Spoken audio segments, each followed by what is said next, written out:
So welcome, welcome. I'm Monisha Mitchell. I am a licensed clinical social worker. I have a private practice, mostly online. So hi to my online people all over the world, which is amazing. I'm so grateful for all of you, and I'm really grateful for all of you. And I've been a therapist for 16 years. I specialize in trauma, anxiety, depression, mood disorders, so anxiety and depression among them. And my practice started really just a couple months ago. I had a private practice before in Indianapolis and did some other things for a while, and then decided to jump back in it when I saw how much people were struggling as a result of the pandemic. So I had worked in an insurance company, and they, at the beginning, a couple months into the pandemic, they started like automatically authorizing 7-day stays in psychiatric care, inpatient, which for people not in insurance or in healthcare, that's a big, huge deal. We used to fight with people over 24 and 48 hours. So to give 7 days is remarkable how people were suffering and needing to be in the hospital. And so I thought, okay, I have a gift that could help, and I'd like to be out there doing the work and not in here behind a desk. So I went back into practice and started mostly seeing people online. And again, was just like struck by how much people are suffering, with anxiety. Mostly anxiety is what struck me and prompted me to do this. Part of my faith is that God so pours into me that I want to pour out into others. And so this is my way of doing that. And I'm so grateful to all of you for being here and taking the time to do this. So I had to write things down. At first I thought, okay, this will be really informal. I won't write anything down. I told my friends who are participating with me that, I'll just kind of wing it. And then I realized, like, okay, my 50-year-old brain doesn't do wing it anymore. Like, I'm going to need to write down my name so I don't forget to say the wrong name. So this will be really informal. If you have questions, ask.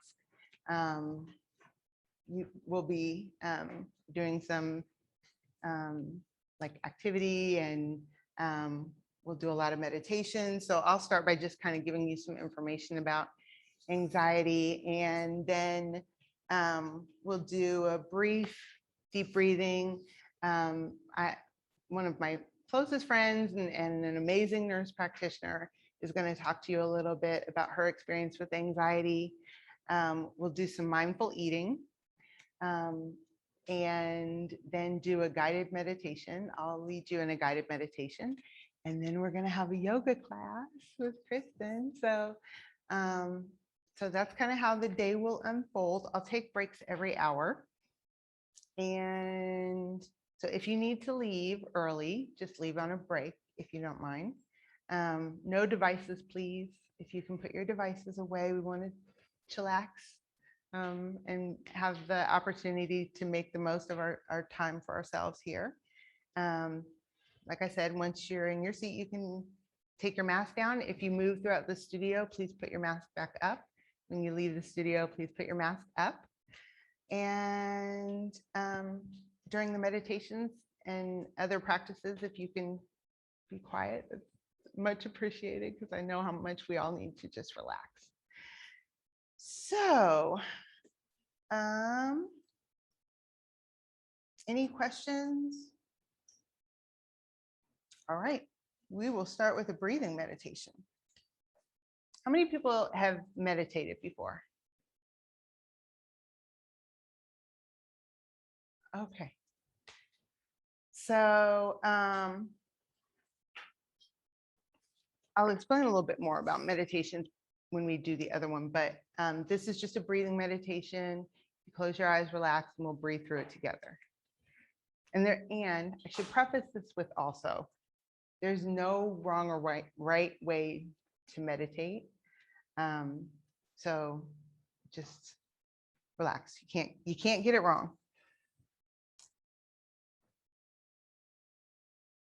Take a few moments to be still.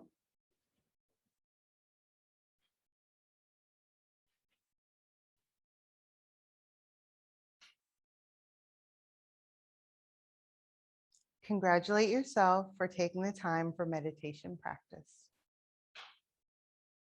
Bring your awareness to your breath wherever you feel it most prominently in your body. That may be your nose, your neck, your chest, your belly, or somewhere else.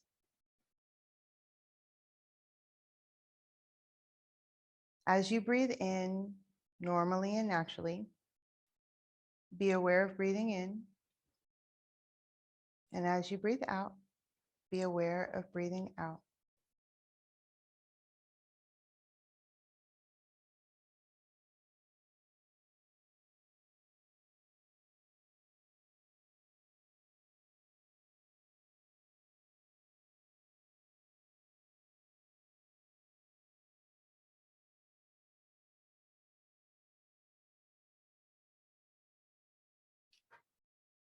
Simply maintain this awareness of the breath, breathing in and breathing out.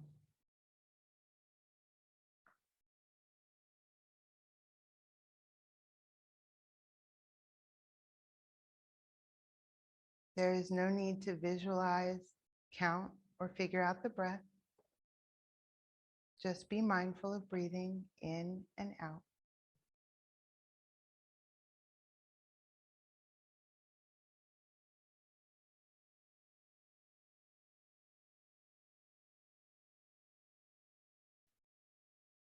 Without judgment, just watch the breath ebb and flow like waves in the sea.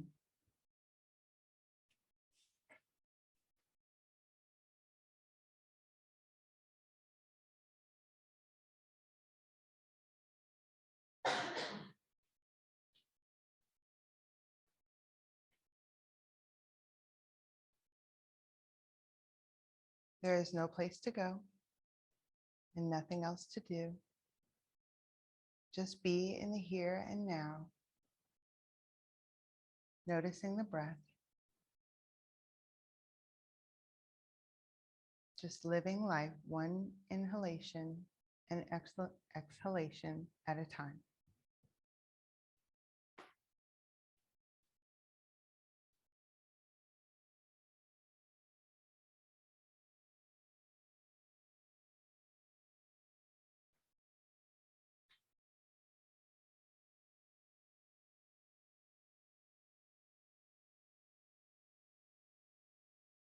As you breathe in and out, be mindful of the breath rising on the inhalation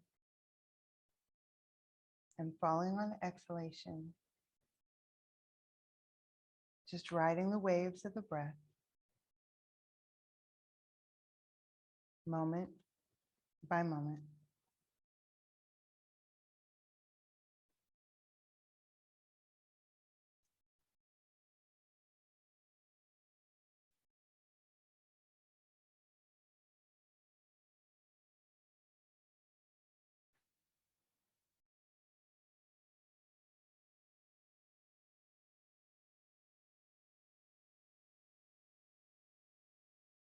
From time to time, attention may wander from the breath. When you notice this, simply acknowledge where you went and gently bring your attention back to the breath. Breathing normally and naturally without manipulating the breath in any way. Just be aware of the breath as it comes and goes.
As you come to the end of this meditation, congratulate yourself for taking the time to be present,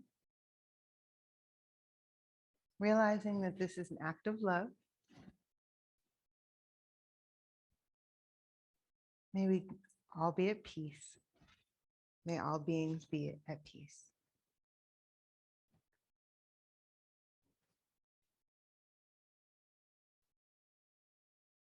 You can open your eyes if you had your eyes closed. How's everybody feeling?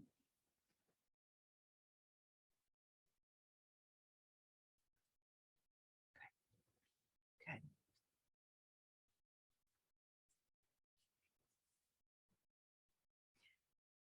So, as a therapist who works with mood and trauma, I tend to think of it like I work with stress, big emotions, and trauma. Everybody probably has experienced one of those things. And so everybody knows what stress is. I think anxiety is a little bit more difficult to identify, and we have so much stress and so many worries. So I want to take a little bit of time to just identify the language around that. And it all starts with fear. So fear is a basic autonomic response to specific objects or situations that pose a perceived threat. So my example of something I'm afraid of is spiders. Anybody else afraid of spiders? No. Oh, okay. Like what? I cannot be the only person who's afraid of spiders. Anxiety is a prolonged complex emotional state that's often triggered by an initial fear. So remember I said fear is the perceived threat. So I'm scared of spiders. The likelihood that a spider is going to attack me, or I don't know what they do, bite me, is probably pretty low, but it's my perception of the fear that impacts my thoughts about that fear and the behavior. And so, and behavior might be running and jumping on my bed to get away from the spider. Not that I've ever done that, or saying I'm going to move. I have done that. We had a place we lived once that had so many spiders. I was like, I'm leaving. I don't even care about. We got to get out of here. There's too many spiders. But anxiety is triggered by that initial fear that sometimes is based in something factual and sometimes is not. So the physical symptoms of anxiety are probably ones that everybody is familiar with. That racing heartbeat, the sweaty palms, the sense of tightness in your chest, butterflies in your stomach. If I didn't already say sweaty palms, dizziness, a choking sensation, or like you can't breathe, hot flashes, nausea, all physical symptoms of, dry mouth. That's the one I get that a lot. Or just a general sense of being very tense. So that's what you feel in your body when you experience anxiety. And if you are or have ever experienced anxiety, you're not alone, because approximately 40 million Americans have experienced or been diagnosed with an anxiety disorder. So it's very common. And like I mentioned before, I am seeing it more now than I ever have. And like I said, I'm a trauma specialist. So now I'm seeing more stress or more anxiety, not stress, than I ever have before in my practice. The behavioral symptoms that you might experience from anxiety are things like racing thoughts. And I have a client who explained it perfectly and said the racing thoughts are like buzzing bees in a beehive. So that can be debilitating. a sense of wanting to escape or avoid, um, a sense of being restless or pacing, hyperventilating. All of these are, also behavioral symptoms of anxiety, feeling like you are frozen, you can't function, all additional symptoms of anxiety.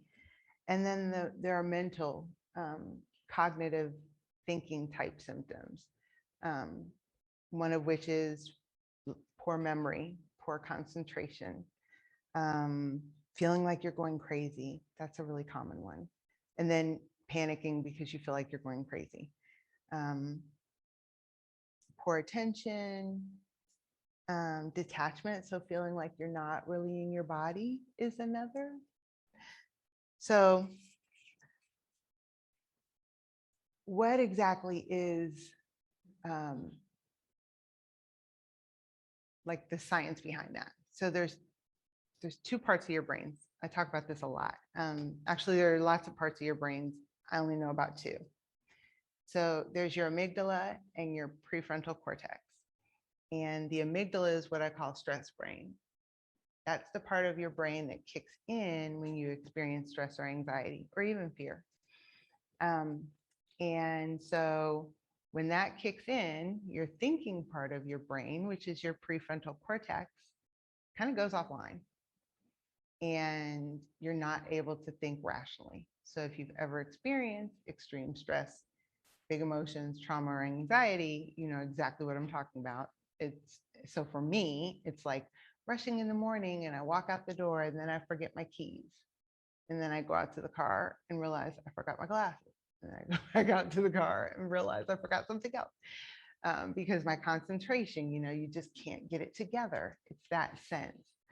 That happens because we go into what I call stress brain, which is also known as like fight or flight mode. And of course, that was a useful thing, and is a useful thing when we're actually facing a threat or a stressor.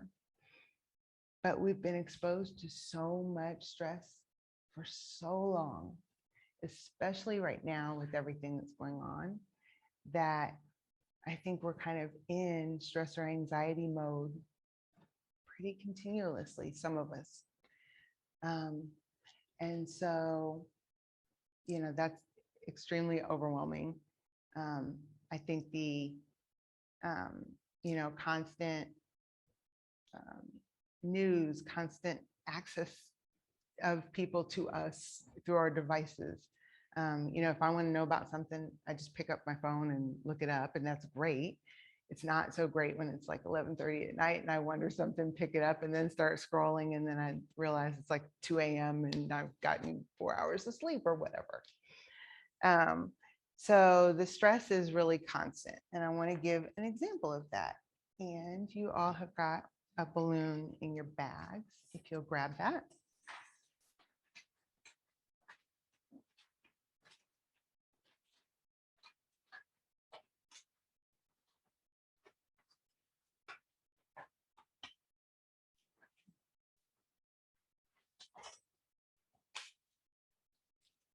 Okay. So for every, I want us to think of ourselves as this balloon. And I'm going to name some stressful things that have happened. If you've experienced that too, I want you to blow into the balloon. Now, I'm not going to let your balloons pop in your face, or that won't be my intention. We'll see what happens. So school just started. And you've got kids, little kids, college kids, school just started, and that impacts you in some way. Your kid's in school for a week, and then the whole class gets quarantined. Does that happen to us? You experience some physical illness, financial stressors,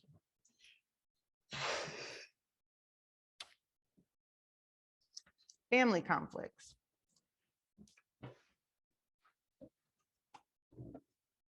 Never enough time to get done what you need to do every day. Never have enough time to get done what you need to do every day.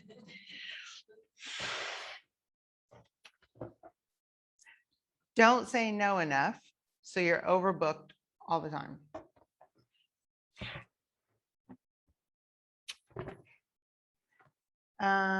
Taking care of an aging relative. Taking care of an infant. Taking care of your spouse who sometimes acts like an infant.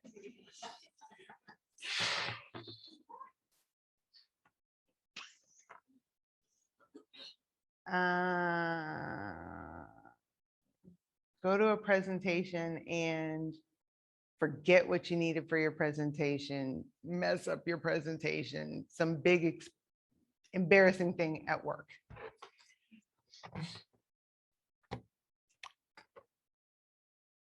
Stressors around eating or nutrition.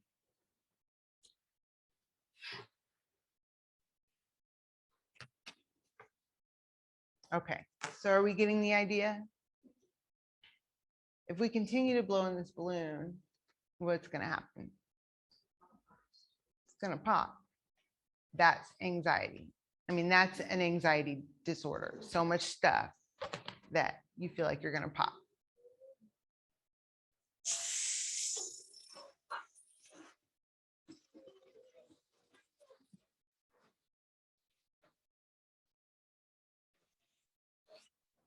Okay. Yeah. I'm going to do a similar thing, but we're going to see how we can mitigate that and not let the balloon pop. And then my friend Amber's going to come up and talk to you a little bit. So I'm going to go through some of the same scenarios because they're my life, real life. So not all of them. My balloon's not that big, but so literally school started. And then a week later, my son literally his whole class was sent home, but half of his class tested positive for COVID. I'm chuckling because what are the chances? And also nobody was sick enough that everybody's fine. But we did a yoga class with Blooming Yoga. So I let some of that stress out. And then I was literally at home, and my people online who stood by me through this, thank you so much.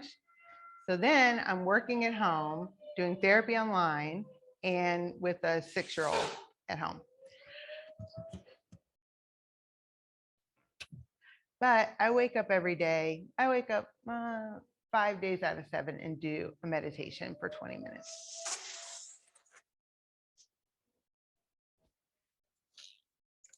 And then, oh gosh, after finally finding a nanny, she got COVID.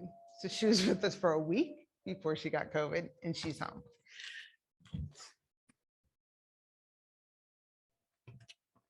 But I spent some time with my friends, went to go see their cool band. So you get the idea, right? We experience all this stress. If we're not letting any of it go on a daily basis, we'll pop. But if we have good coping skills in place, if we have strategies to help us mitigate what we're dealing with, it's manageable. So I am going to let Amber Nunez, who is an advanced nurse practitioner and one of my favorite people, come up and tell you a little bit about her experience with anxiety. And then we've got Ellie Brown. My 6-year-old always has to say her whole name, Ellie Brown. Ellie Brown. She's here and she's going to talk to us about getting stressors out of our environment.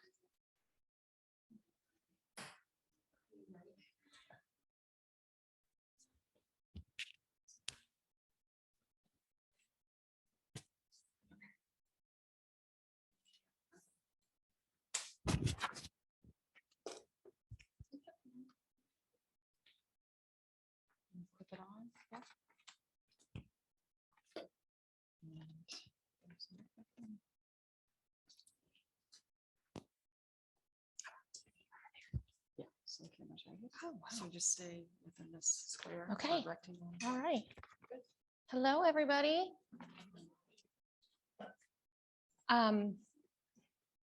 Like Monisha said, I'm a advanced practice nurse.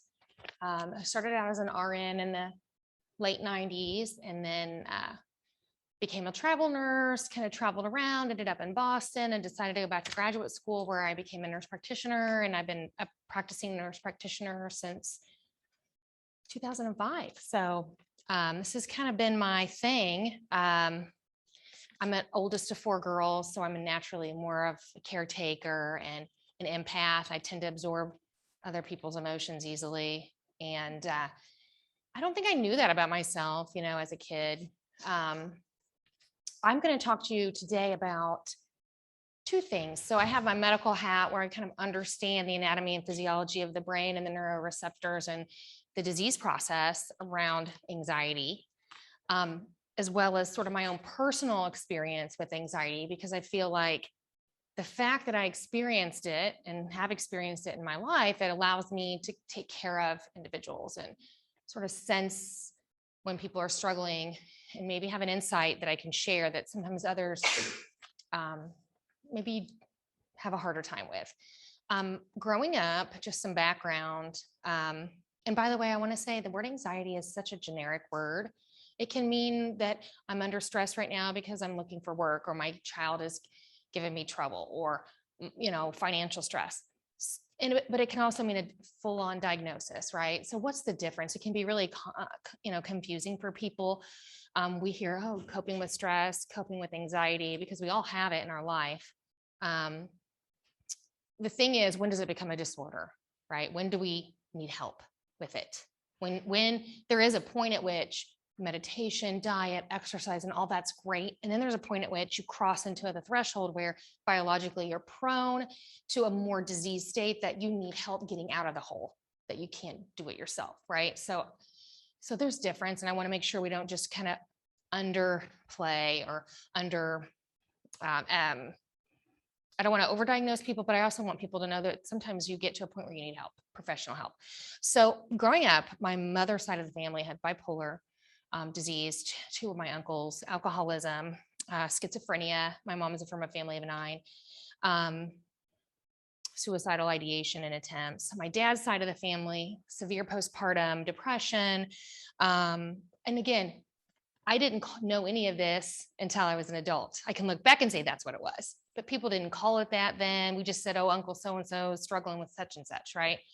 Or, the grandma Snodgrass, after she had Grandma Julia, the baby was in the bed one day and she just walked off into the cornfield and said, I love you all, good luck, and just, she was what we would call now postpartum psychosis, right? We didn't call it that back then. We just said, Grandma, what's going on with Grandma? So my point is, having names sometimes helps us identify and have more empathy for people. The problem with anxiety and depression is that it affects your thinking and it affects your personality and it affects your interactions with other people. So therefore, it can often be blamed on you as a person, or, you're just a jerk. Well, a lot of times when we're dealing with anxiety, our irritability level, we can feel it. We sense like the littlest things are just making us want to claw people's eyes out when normally we can just let it roll. Well, she can be such a difficult person. Well, it's actually the disease process that's coming out in your personality. So oftentimes, if you can think that way and understand that the chemicals are changing your brain and affecting your personality, it's not often, you can sort of offload some of that responsibility. I bring up the family history simply because it matters a lot. It matters in the same way that your eye color came from your parents, or your height, or your nose, or the shape of your body. It matters. So if you have a family history, you got to take that and really own that and say, it doesn't mean it's going to be an issue for me, but it might. And guess what? We're all dealt a deck of cards. We get that hand from the deck when we're born that are completely out of our control. And I had a therapist tell me that once. When I was first diagnosed with anxiety in my 20s, I just didn't want to have it. So I didn't want it. I wasn't going to acknowledge it. I just wanted to, I didn't want to take the medicine because taking the medicine means you have it. And finally, at some point, it was said to me, like, this hand was dealt to you. It's yours. Not your fault, but it is what you got. You also got these great eyes, this great color hair, these other things about you. So you have to take it. So we are all dealt a hand. And if it's in your hand, it is what it is. And there are options for getting through some of it. So personal, my story in my 20s, brand new nurse, graduated 21, 22. My first job was in ICU and burn unit at Wishart Hospital. I was smart enough, so I got into an internship and I was proud of that. And so I took it on. I went through a breakup around the same time and I was working night shift. So I bring those three things up because situations combined with my family history, that's what it was, right? Somebody else maybe wouldn't have had what I had, but I was breaking up, going through a breakup. I was depressed about that. And by the way, anxiety and depression go hand in hand. Rarely do you have one without the other, just that one is more predominant. The other symptom is not as predominant. So I struggled with understanding what was going on, and I was losing sleep, big piece of our health. Cannot underestimate that. But I was trying to go into work and take care of people who, like, I would watch on the news that there was a shooting, and then that would be my patient that night. I was putting people in body bags. I was taking people down to the cadaver, to the, place where we would take, this is something that's hard on anyone, much less a 22-year-old brand new nurse on a night shift where it turns out I can't do that. I don't have the makeup. Yeah, am I smart enough? Sure. But do I have the emotional makeup to do night shift? No. Do I have the emotional fortitude to take on that kind of life and death, trauma, tragedy on a daily basis? No. Did I know that then? No. Some people can do it. I know those people and they're great at it and they can compartmentalize. I can't. So I don't make those choices anymore for my life or my career. But my point is, one morning at 7 a.m. while driving back home, and I couldn't sleep during the day, and I was having panic attacks, which the experience of a panic attack, if anyone's ever had one, it feels like your neck is closing off, your chest, your physical symptoms, your heart's beating, and you don't know how you're going to get your next breath, and you literally feel like you're dying. It's pretty scary. And when it's happening to me and I didn't really understand it, I was trying to go into work and I was trembling physically and I had to leave sick. And I felt embarrassed to tell my nursing colleagues what the sickness was. In that profession we don't do such a hot job of protecting our young. And I know that now, but at the time I was just so sick. I was sick. The way if you had strep throat and you were trying to work, you shouldn't be working, right? And that morning I got off of work and I drove home and I remember thinking, I am so tired and I'm so exhausted. If I don't wake up, I'm going to drive off in the ditch and die. I got to keep my eyes awake. I had to go from Indianapolis to Mooresville. And a quick little thought went through my head that said, that wouldn't be so bad. At least you wouldn't feel like this anymore. And that was scary because that's where the stressors, the one or two little stressors have now compiled and gone on long enough that your brain is now in such emotional pain, like a toothache, let's say, like how long could you go with the toothache before you're like, I just need relief, right? So when your emotional self is going through so much pain and agony and emotional distress, at some point it just needs relief. That scared me. That's when I knew I needed help. But I had gone way too deep into the scenario before realizing I needed help. My mom took me, I got on prescription medication for the time. And again, it was all situational, right? So I adjust those situations. I got better in my life, did fine for a while. Another big crisis came through in my life. Again, went through a bad place, got through it, had another one after. So I've gone through periods in my life where I've struggled. But what's changed in me is I've identified what was the trigger. If you can get good at identifying what's that trigger for me, then you can get better at saying, what do I need to relieve it? And I need to remove myself from that. And those are the things that if we can educate ourselves and our youth on what is it you're feeling? What's the physical symptom? Okay. When did you start feeling that physical symptom? And now what can we do to avoid that? Or also do, meditation, mindfulness, yoga, exercise, the things you'll learn about today. I also, for what worked for me was I kept a graph and I rated my anxiety on a scale of 0 to 10 at the top. And at the bottom, I wrote what was going on. Sleep. How was my sleep? How was my diet? How often was I exercising? What was going on in my life? Family stress. I have a lot of family stress. When you're the nurse in the family, everybody calls me all the time with their stuff. My dad needs me a lot to go to his appointments, and his doctor appointments, but then doesn't want my advice on the things that he doesn't want his advice on, like getting the COVID vaccine, won't do that. So it's just struggle for me, and all those things, I took like a good 6 months to really document where was my anxiety and what were the things going on. And so I learned for myself, just like if someone's diabetic, right? Oh my gosh, my sugar's 300. What did I eat today? Okay, I got to watch out. It's really no different. And I think the thing I would say as a provider, I try to educate people the same way. This is no different than diabetes. Your insulin level's off. The food you eat's adjusting and affecting it. And you need to take this medicine, or maybe you need to do this diet to adjust it. With stress and anxiety, depression, whatever the diagnosis is, it's a chemical imbalance that we can go into physiology. It's not really appropriate for this, but norepinephrine, dopamine, serotonin, all of these things are being produced in our brain. And occasionally they get off, and they get off because they're off balance, because your brain has been under a kind of stress that it shouldn't have been under. And you didn't recognize it, and you let it go on so long that now it's so off balance that your thinking is distorted, your perceptions are distorted, and your personality is being affected. You're not able to be the best version of yourself. So if, for me, therapy and medicine combined worked, but I say it's no different than someone who needs insulin to get their insulin levels up balanced, right? If your norepinephrine numbers are bad, there is nothing you can do other than exercise. That's been proven, and sleep. If you're doing all of that right and you need the medication, you wouldn't tell a diabetic to just get their blood sugars normal. You wouldn't look at someone who's having a seizure and say, stop having that seizure. Stop that. You wouldn't look at someone who's got high blood pressure and say, just get it down. Get your numbers down. Why is your blood pressure so high? So we shouldn't do that to ourselves or anyone else who's dealing with emotional pain and suffering, especially ourselves. We don't allow ourselves to have weaknesses sometimes because we feel like we can do it, and we do. We push through it to a point where we're sick. So I do believe that our brains, our bodies have adapted over the years. Like, we've dropped off the appendix. We don't need it anymore. We still have it, but it's still there. We don't really need it. Our wisdom teeth, we don't really need those. So we take those out. Thousands of years ago, we needed those organs to survive.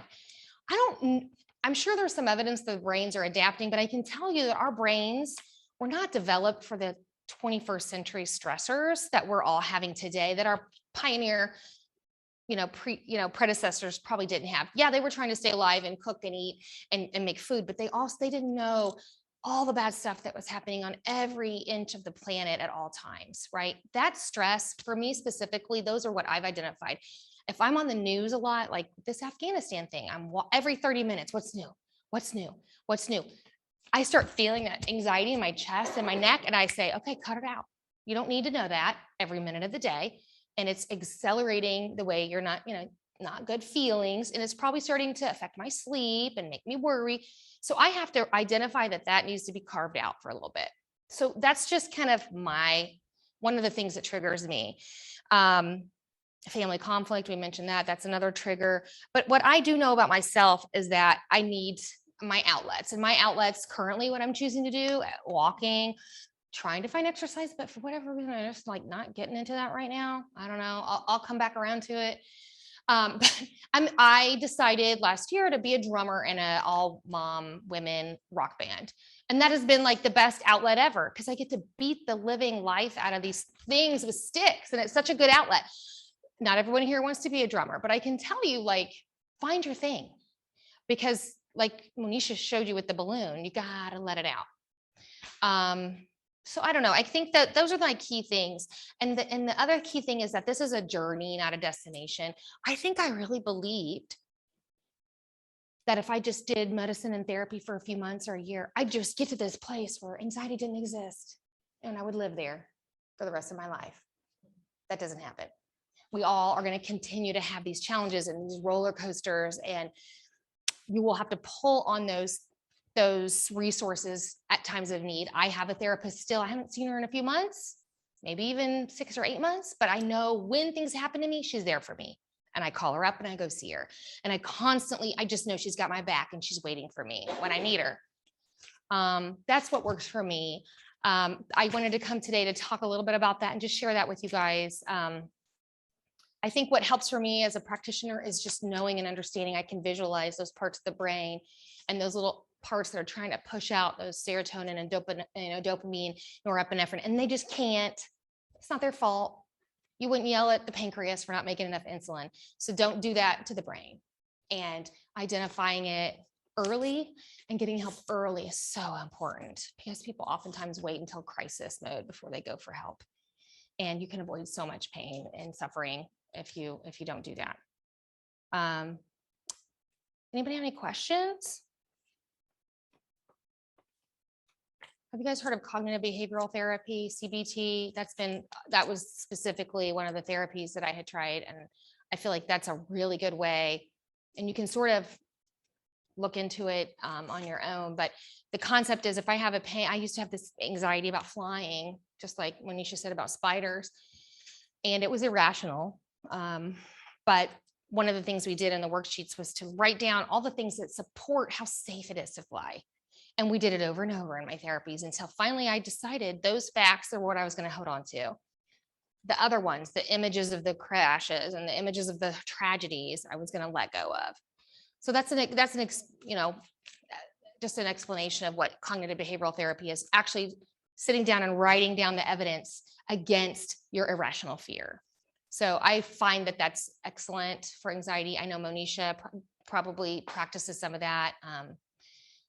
I just wanted to make sure I touched on that because that is something that was very, very helpful for me.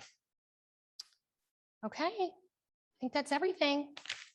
All right, thank you.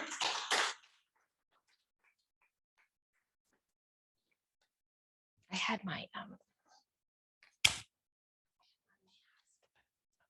where I put it. I mean, I walked here with it, so I cannot have gone far.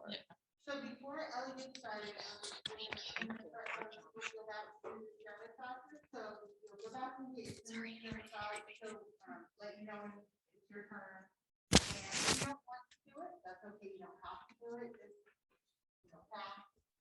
Everybody will get a chance to go before we're done, and we'll just have people going as we're talking. Everybody can do that. Okay, great. So here is Ellie Brown. She's going to talk about toxic environments. How's everybody doing? Oh, I'm gonna give you, Mic up here? so Okay. go ahead and put it Put on my on. pocket, Yep. maybe.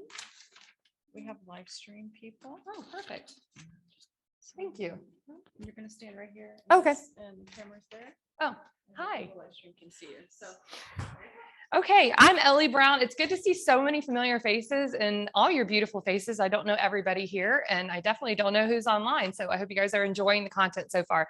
So I wanted to talk to you guys a little bit about something that can initially sound kind of stress inducing, or at least it was for me in the beginning, but end up with kind of solutions for you guys. So raise your hand if you, how do I say this in a nice way? I'm just going to say it.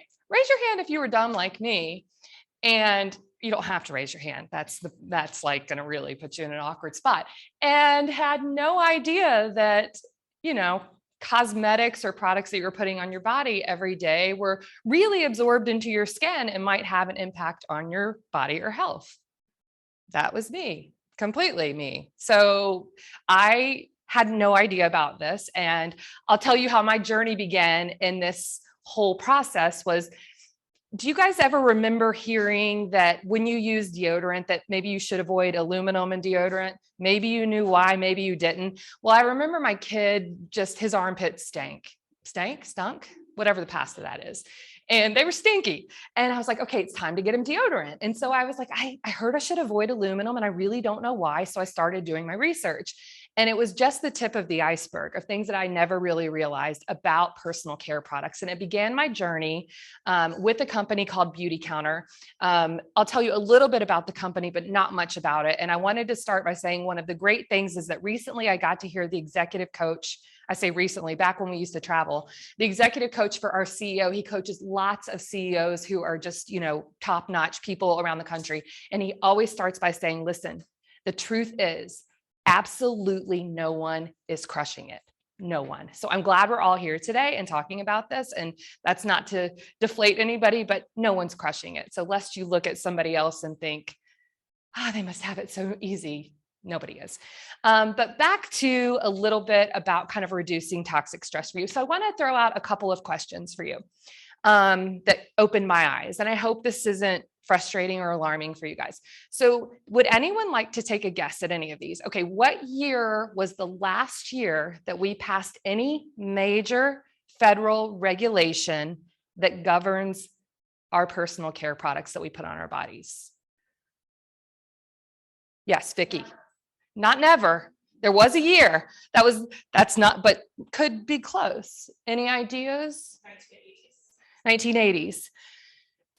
Actually, it was 1938. Franklin D. Roosevelt was president. And since 1938, we have introduced over 80,000 chemicals into commerce. This is a pre-World War II thing that we're talking about. There are about 1.5 pages that govern the personal care product industry in our country, in our $200 billion industry. And this was something, it's a true or false, but I'm kind of setting you up for success regardless. Maybe not. True or false? If the FDA finds that a product is linked to health harm, they have the ability to pull it off the shelves. True or false? Raise your hand if you think it's true. Raise your hand if you think it's false.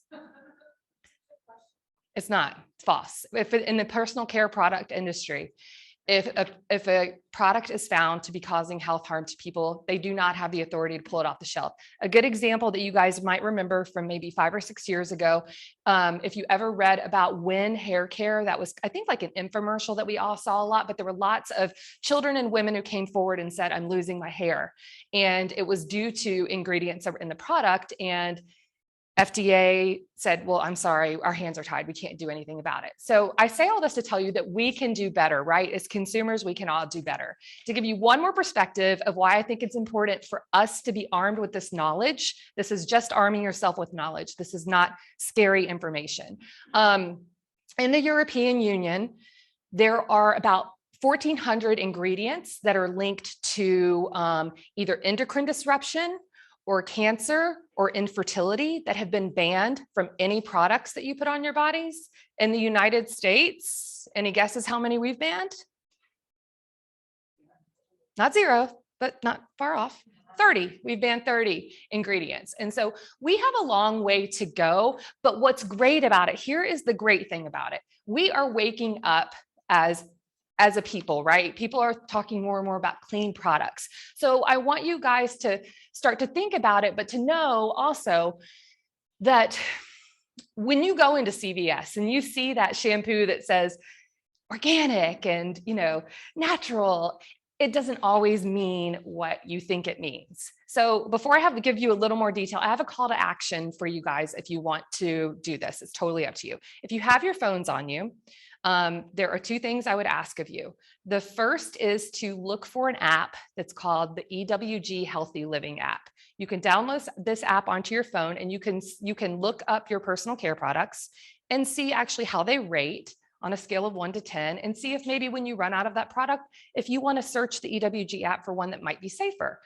You can also do the same thing with food as well. You could go in and scan barcodes when you're in the store and see if, this is really something I don't know. My kids are still eating GMOs for breakfast. So listen, this is about progress and not perfection. I'm giving them, one had cinnamon toast crunch for breakfast, but I know that, right? Exactly. Okay. So, but this is if you want to gain knowledge, you can download the EWG app. And the second thing that you can do, which would really mean a lot to me, is if you would text to 52886. If you would text the word Better Beauty, all one word, to 52886, this will then send you a link that will contact our local House of Representatives and senators to let them know that we think it's important to have more health protective laws.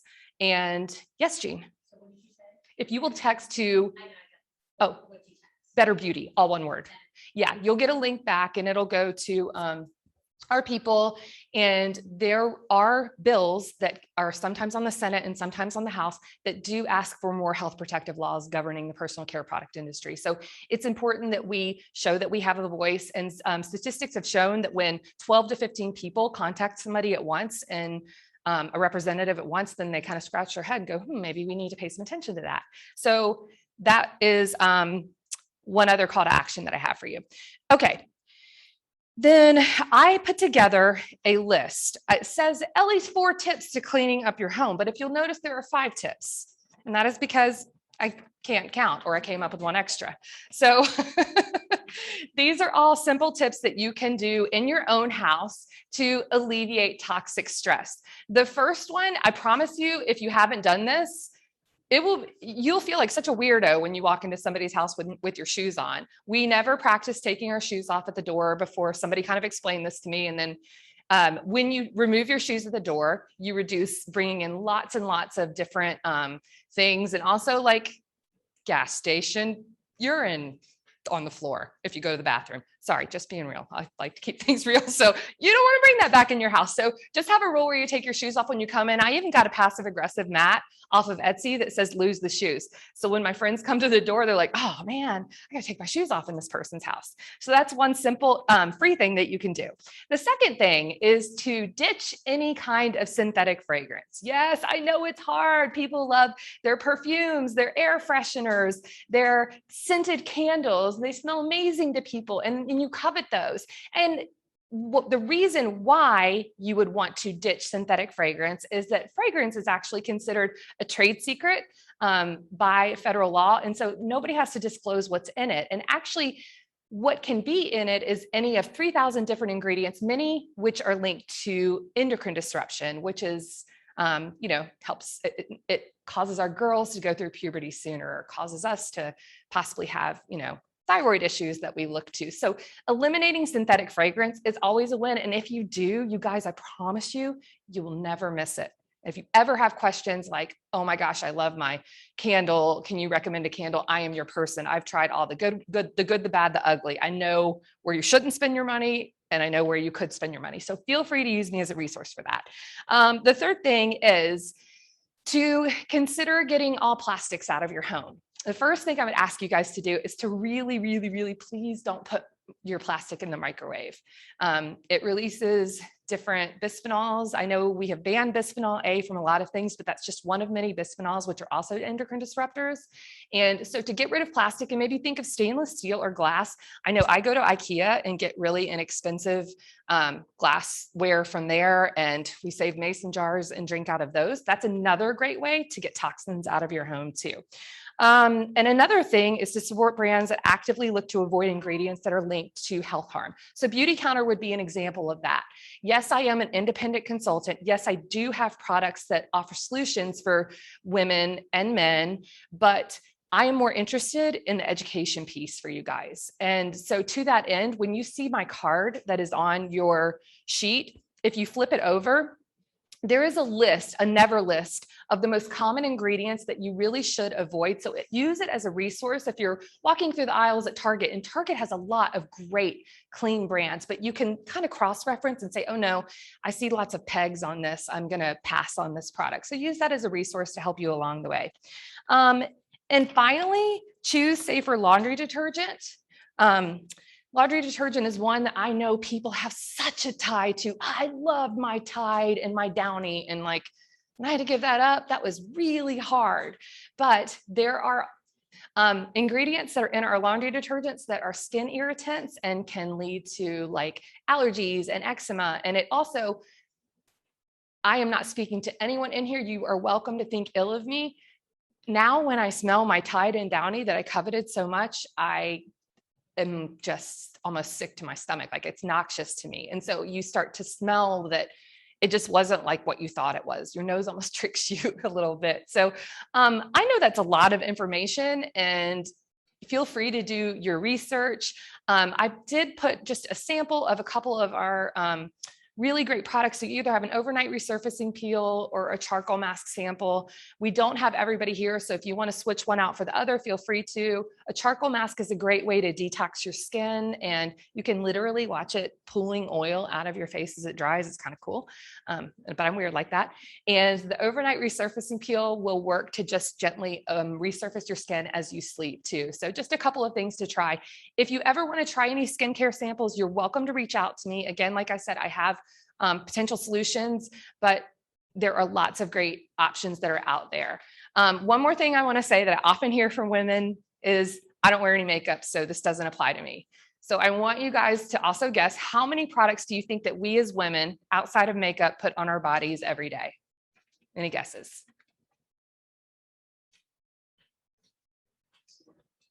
The average woman puts 12 products on her body every day outside of makeup: shampoo, conditioner, lotion, moisturizer, serums, hair product, mascara, brow pencil, all of these things. And so there's a cumulative effect that adds up, sunscreens with oxybenzones and things like that.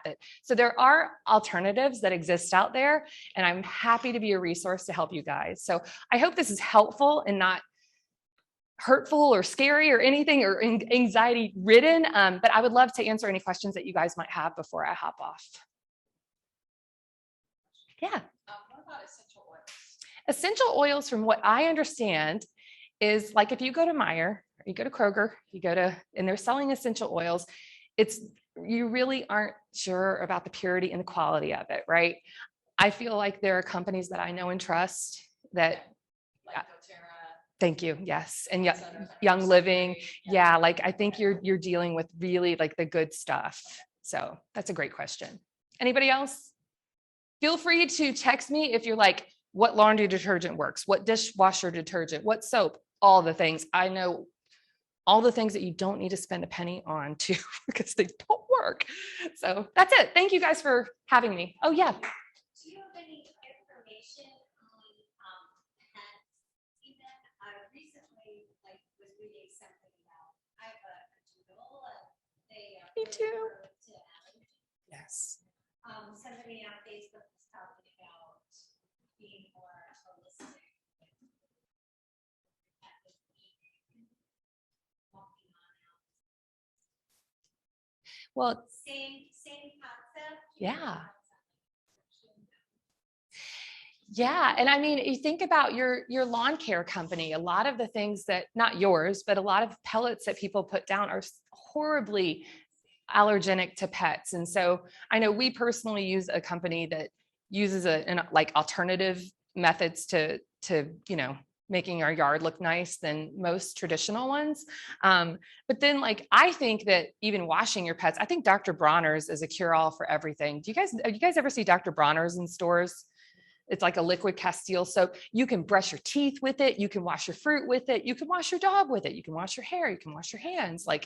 It's great for everything and very concentrated. So that's, a good thing to wash your pets in. The laundry detergent that you wash your dog's toys with. Scents that you use in your house to dog skin, like you were saying.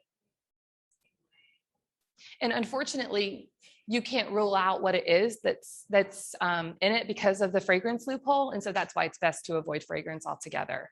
So yeah. So I'm a big candle burner.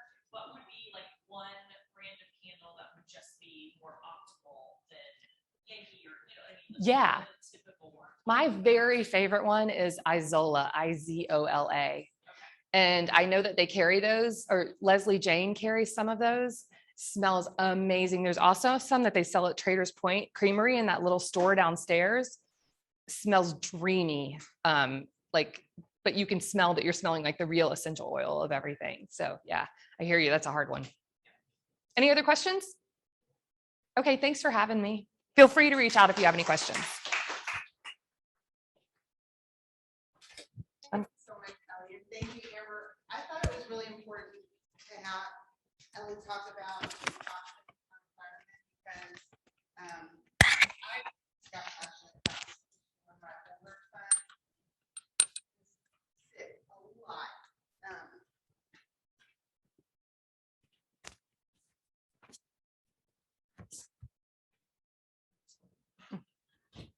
you. He had near debilitating allergies, asthma, sleep apnea. And so we started on the path, this was like probably 10, 15 years ago. We started on the path to getting toxins out of our environment. It hasn't been a perfect thing. I think I gifted you some toxins. I'm sorry, Ellie Brown, because I didn't know that. I know, don't hate me.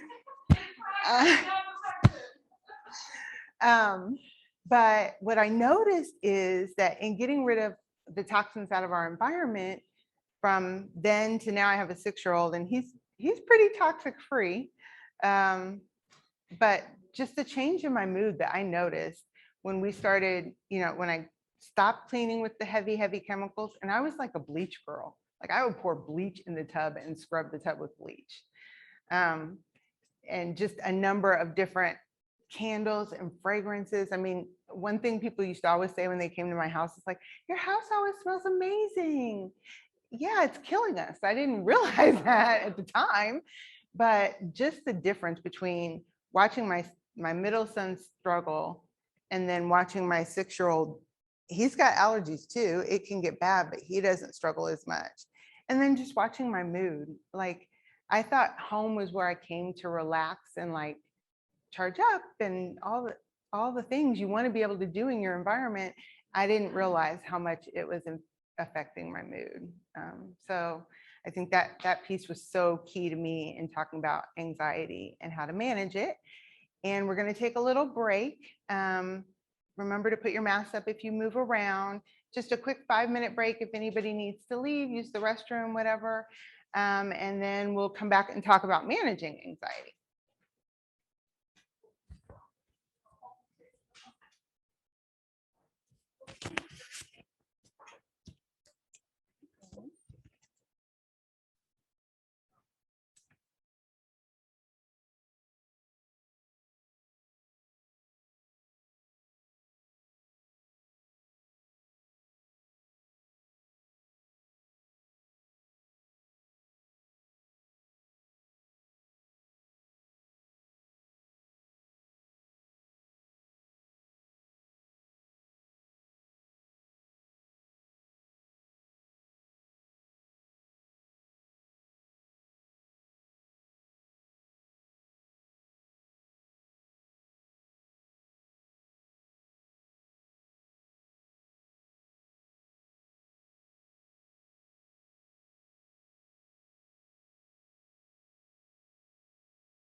Perfect.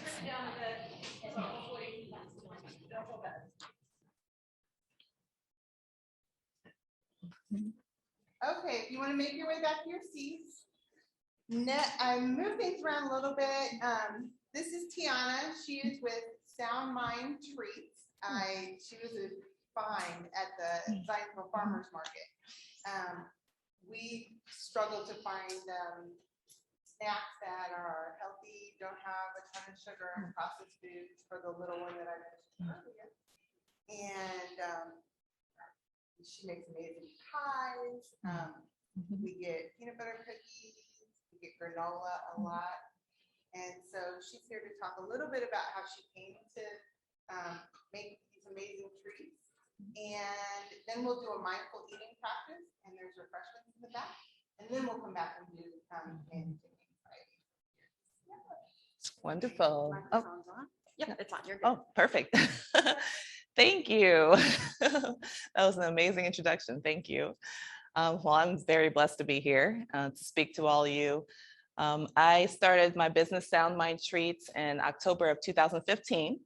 And the inspiration for my business was my two little ones, just like she has two little ones. my two little girls had multiple allergies. And initially we had no idea what they were. So I was just making things out of nothing. I was thinking it might have been gluten and soy, egg, any of those. And so when they finally got their allergy test back, we found the specifics. It was tree nuts, peanuts, soy, and egg. And so I started making a lot of vegan treats, which is minus the dairy, egg, and a lot of the soy, because a lot of soy is in almost everything, which I didn't realize until I started looking at it. And the inspiration for my sugar-free treats was my dad. He was diagnosed with diabetes in 2013, I believe it was. And I added those two agents, the gluten-free and the sugar-free initially. And then after that, I added the vegan because of the allergies of my daughters. So it's been a great journey. I love the alternative baking. It's just a lot of learning, a lot of playing around with different ingredients, and finding the purest ingredients is the hardest part, which is actually interesting. But finding things that are either organic or pure cane sugar instead of the white sugar. It's just really been interesting just to make sure that everything has its pure ingredients, especially finding the best sweetener that's not bad for you when it comes to sweeteners that don't raise your glycemic levels. So I've had a great journey in this, and I'm blessed to share all my treats with you. I wanted to go over some benefits of desserts. You have a sheet of paper that I passed out to everyone. I hope everyone got one. If not, you could probably share with your neighbor, or I know there's an extra one up here too in the middle seat. So first of all, I have here, a sound mind is in a sound body. Now, we heard before that things to help you have a sound body, just minusing a lot of the perfumes, making sure your environment is good, detoxing, things of that nature, that gives you that sound physical body. Well, that gives you also a sound mind. When your body is working right, your mind is working right. The proverb, which is of Greek origin, insists that the mind and body should be both healthy and sound. A healthy person can think normally and act instantly in any given situation. A sound body means a healthy body free of diseases, and it does not bulky body. So the benefits of eating desserts, you're like, oh, desserts, is there a benefit to it? We all look at desserts as, oh, that's that extra thing. I don't want to add any calories, any pounds. And yes, everything is good in a balance. We look at the balance of things. And I looked up a few things on the benefits of eating desserts. It puts you in a good mood. That's why you see so many different restaurants that are mainly desserts. You have the Cheesecake Factory. You have different dessert places, bakeries. It puts you in a good mood. You're like, when you see a bakery, when you see that cupcake or so, you're like, oh, that looks good. That's the first thing you think. We see that with meals too, but desserts, they just have that different effect on us. And a few bites is all it takes. Number two, a few bites. So you just want to taste it. You see it, it's beautiful. Taste, oh, that was good. Okay, I'm good, I'm done. That's what's good about desserts as well. You can always save it for later as well. But a few bites, it's all it takes. With meals, you have a few bites, you want to eat the whole thing. But with desserts, you can balance it to a few bites. And I also read here in a magazine article about a few bites. Oh, let's see if I can get back to it here. So, of course, they said in the magazine article, surely you do not eat your entire birthday cake all by yourself, but you probably eat one slice and pass the rest of it on to your friends and family. And that makes sense. You don't need to eat it all to enjoy the flavor. More often than not, just a few bites should prove to be enough to satisfy the strongest cravings. That's another benefit of desserts. It just gets rid of those cravings when you actually have those few bites. Number 3, it can prevent a stroke. When you don't have a shock to your body, when your body is at a sound mind and a sound body, it can prevent a stroke. And the magazine article, this one is going to be music to the dark chocolate lovers' ears. Consuming a little bit of dark chocolate every day can actually help reduce the risk of stroke in the long run. Who knew? There was a 10-year study conducted on 37,000 Swedish men, all aged between 45 to 79 years old. And without any cardiovascular diseases, it was found that the ones who ate some amount of dark chocolate regularly were 17% less likely to suffer a stroke than those who didn't. So I thought that was interesting. And of course, dark chocolate is a little bit healthier than the other chocolate, so that's always nice too. Number 4, it lowers your blood pressure. Apart from lowering your chances of getting a stroke, dark chocolate also reduces your blood pressure, although just a little bit. A bar of dark chocolate never seemed more appealing. So that's really neat. It just helps you lower your blood pressure a little bit. And you learn to share and care. A lot of desserts you share. Teach this to my 2 little ones. I have a 6 and 7-year-old, 2 girls. Share and care. You know, you have, like they said, the cake or even a cupcake. They're so small, they can split a cupcake. And so they have my little vegan cupcake. They split it in half and they learn to share and care. It just brings out the best in all of us. A lot of desserts do. And it makes life more enjoyable. Of course, I want everyone to be able to enjoy a dessert, whether it's sugar-free, whether it's gluten-free, whether it's vegan, whether it's soy-free, whether it has nothing in it. I want everyone to be able to enjoy a dessert. And that's the whole model of my business, is that every dessert, whatever it has in it or doesn't have in it, can taste the same so that you can enjoy it. It makes life more enjoyable. So some of the health benefits of my Sound Mind Treats granola I have back there for sampling, if you guys want to try it afterwards. In my granola, I have a few different types of nuts. So if you have any nut allergies, I wouldn't recommend that, but I also have an alternative. I do have cinnamon in it, as well as cashews, macadamias, peanuts, walnuts, pecans. So at the bottom of the page, it's kind of small, but you can see some of the health benefits of the ingredients that I have in some of my desserts. The cinnamon, of course, we all know it has that antiviral and antibacterial property. It's a natural antioxidant with an anti-inflammatory effect. So that's great for especially those with allergies. And if they have allergy to cinnamon, I wouldn't recommend it, but but it does help those who do not have an allergy to cinnamon. It helps those with allergies. It has that anti-inflammatory effect, as well as any swelling or any pain in your body. That helps with that as well. Of course, consuming my little bag back there doesn't stop everything, but it does help with just having a little bit a day. Like blueberries, cinnamon can improve your gut health with prebiotic agents. Number 2, the many types of nuts in the granola are a handful of health. Almonds contain the highest in calcium with fiber, vitamin E, and magnesium. Almonds are excellent. I love using almond. You know, everyone uses almond, especially in gluten-free flours. We have their almond flour. They use different sliced and crushed almonds in different desserts, different crusts. So almonds are a great health agent. They have a great amount of calcium, which as women, we do need more calcium as we get older. And they have fiber, vitamin E, and magnesium. Cashews are rich in iron, number 3, and help prevent cancer. They promote a healthy heart and strong bones. And then walnuts contain omega-3 fats and aid in reducing depression. I thought that was really neat. And the risk of Alzheimer's. So it helps with the mind a lot. Walnuts do. Peanuts are high in vitamin E as well and promote healthy pregnancy because of the high folates which reduce the risk of birth defects. So I thought that was really neat too. So eat those peanut butter cookies or that I have, pass it on to those who are pregnant. It's just really neat to see the health agents in each of the nuts that are provided for us on a daily basis. They also boost your memory. And then pecans help men. They're kind of like high in fat and a little bit of sugar, but they do help men.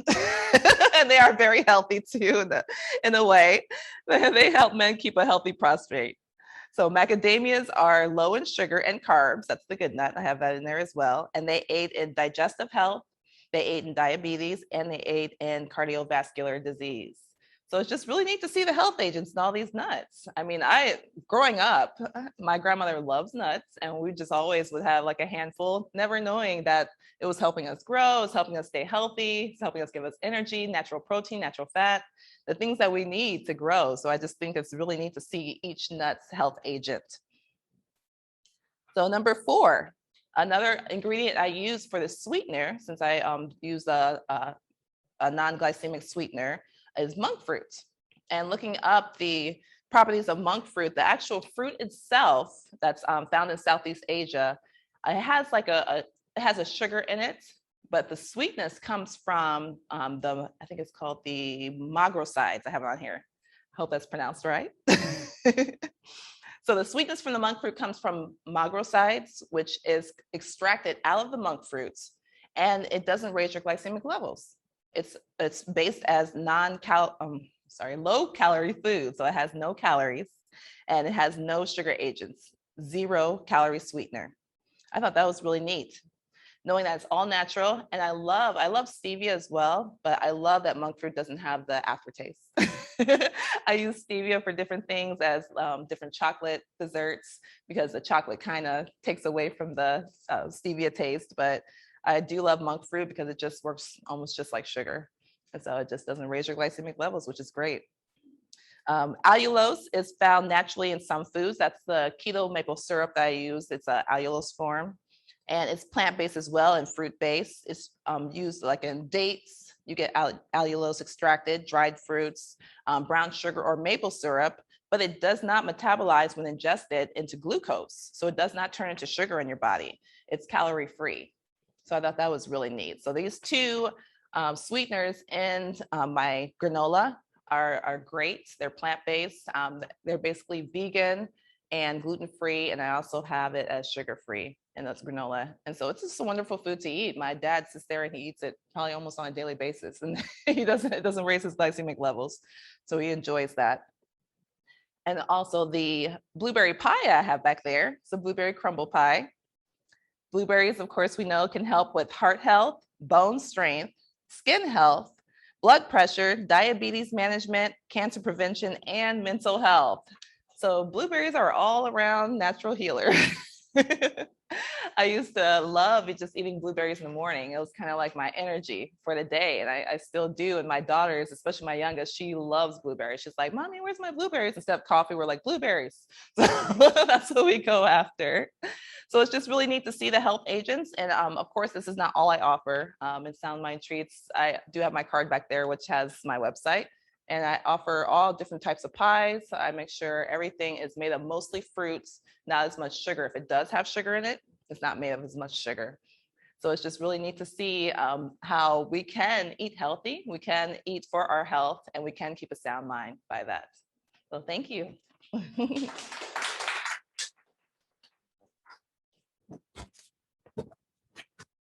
to do a mindful eating practice and you can enjoy it. So if you want to go back, maybe we'll just take each this row first, grab a snack and come back to your chair, and then, proof of people. There's blueberries if you're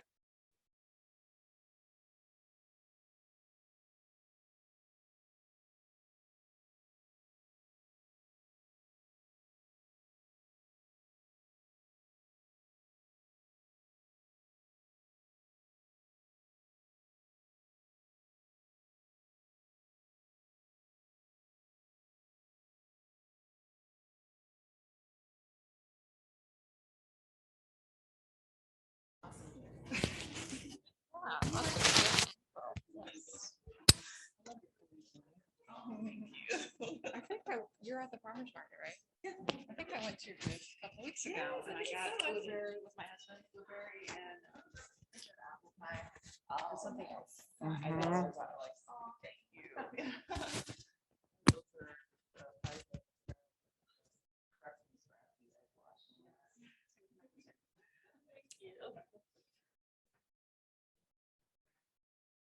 Yeah, once everybody gets, oh, okay.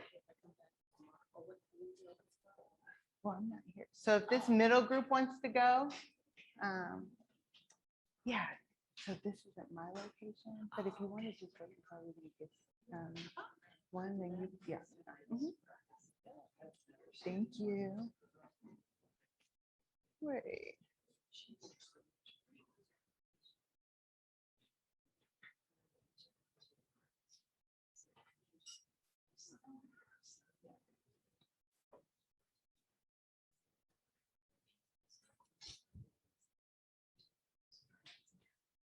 So I know the people online were asking for contact information and people in the room have everybody's cards in their bag, but people online, Ellie Brown, I was trying to identify where the camera is. I think it's there.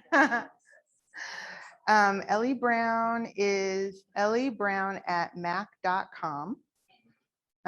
You can also find their information at www.beautycounter.com/Ellie Brown. Ellie is ELLIE Brown. My information can be found on my website at Monisha, MONISHA, Mitchell, MITCHELLLCSW.com. And I think she put Amber Nunez information, the advanced nurse practitioner, in the chat.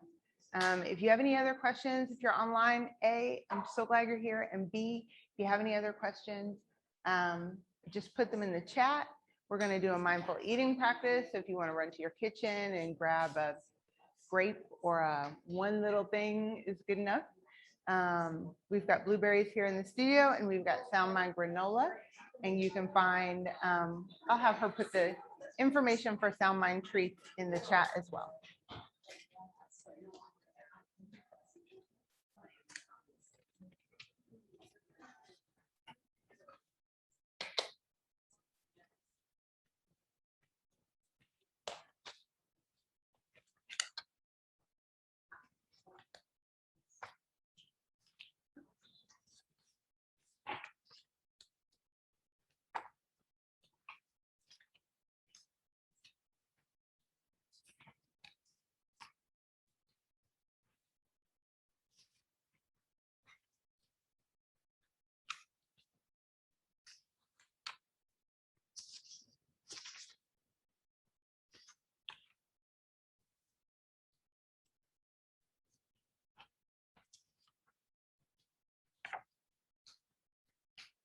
Sorry, you're having to withhold from eating your treats while I look for the meditation. Sorry.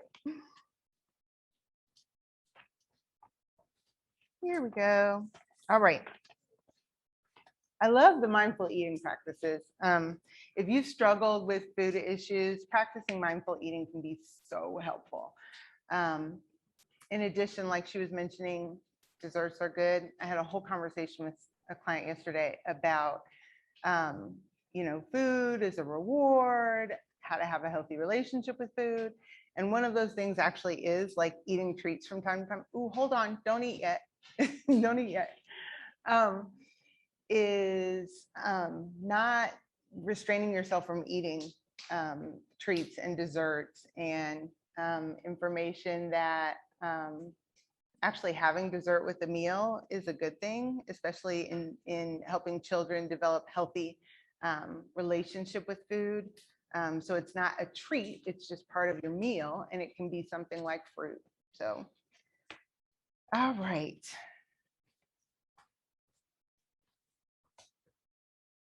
Place a few of your food item in your hand.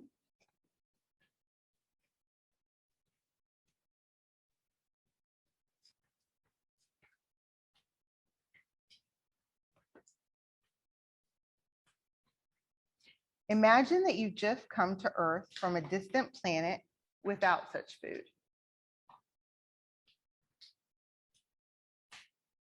And now with this food in hand, you can begin to explore it with all of your senses. Focus on one of the objects as if you've never seen anything like it ever before.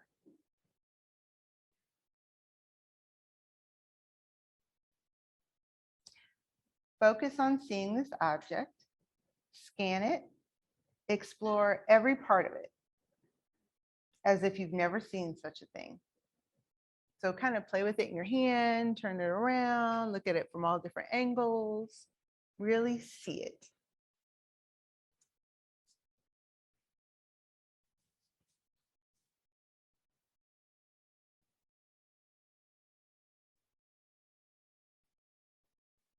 And while you're doing this, if you have thoughts like, why is she having me do this weird exercise? Let them be. Acknowledge the thoughts and let them be, and then bring your awareness back to looking at the object. Now take the object and put it beneath your nose and carefully notice the smell of it.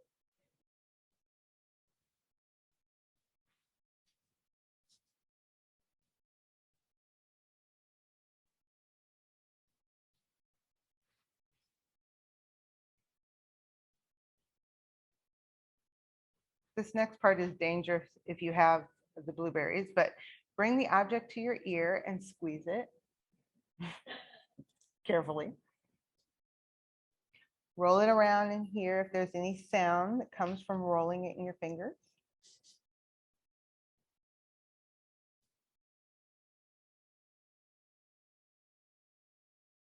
And then begin to slowly take the object to your mouth. Noticing how the arm knows exactly where to go, and perhaps becoming aware of your mouth watering.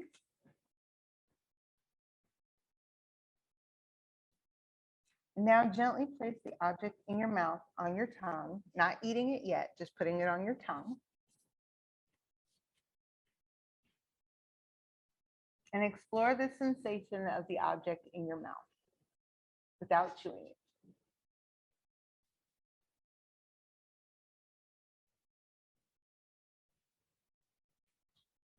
When you're ready, intentionally, you probably have been ready, intentionally bite down on the object, maybe noticing how it automatically goes to one side of the mouth versus the other. Notice the taste it releases. And slowly chew the object. Be aware of the saliva in your mouth and how it changes the consistency of the object as you chew. When you feel ready, swallow the object. Consciously notice the intention to swallow. We kind of do it as an automatic, right? We don't think about it. We just toss food in our mouth and chew it and swallow it. But I want you to notice that.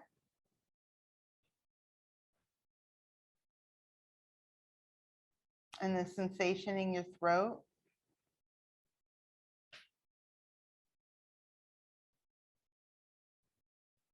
And then as it makes its way into your esophagus and down to your stomach.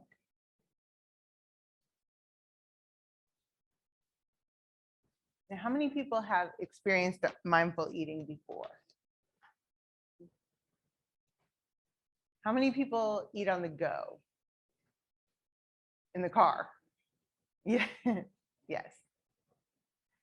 So just taking a moment to be still with your food when you're eating, be aware of what you're eating, especially if you have issues with relationship with food. And those issues can really produce a lot of anxiety, right? You're eating the wrong thing, you feel guilty, you're gonna go, if you're like me, I'm going on a diet every Monday since COVID. And actually my therapist said, what if you started your on Tuesday?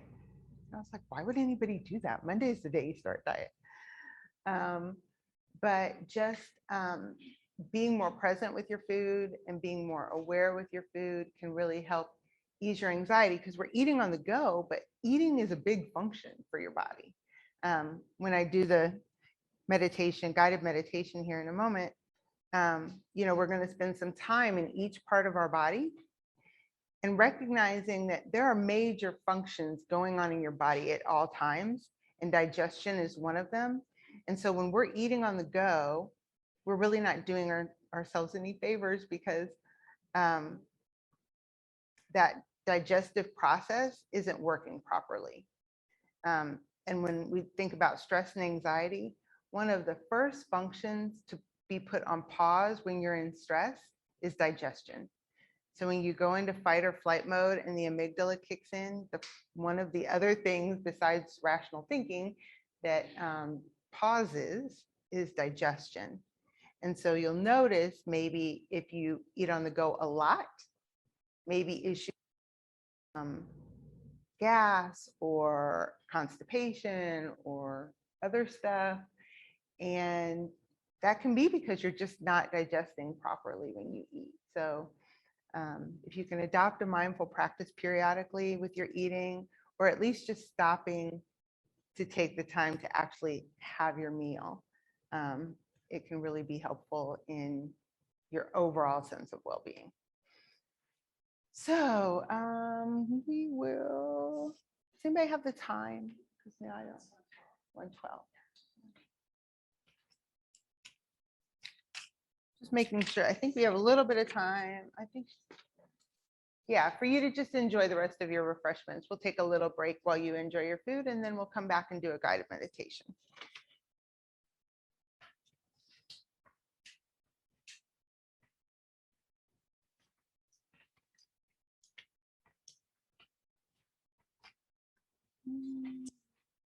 Are there any other questions on the chat? No, I just wanted to leave information. Okay, cool.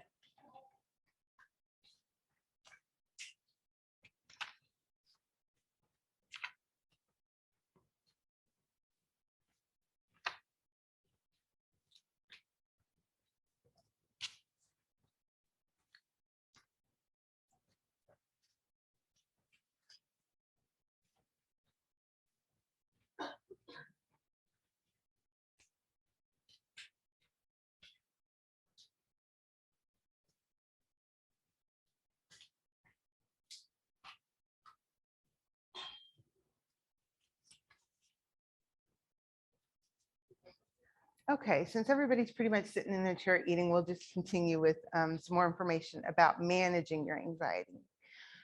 So the first tip I always give to how to manage anxiety is knowing your triggers. Does everybody know what triggers are? What are some common triggers, do you think? What are some things that stress people out, or cause anxiety? Yes, noises. Traffic, yes, yes. Time constraint.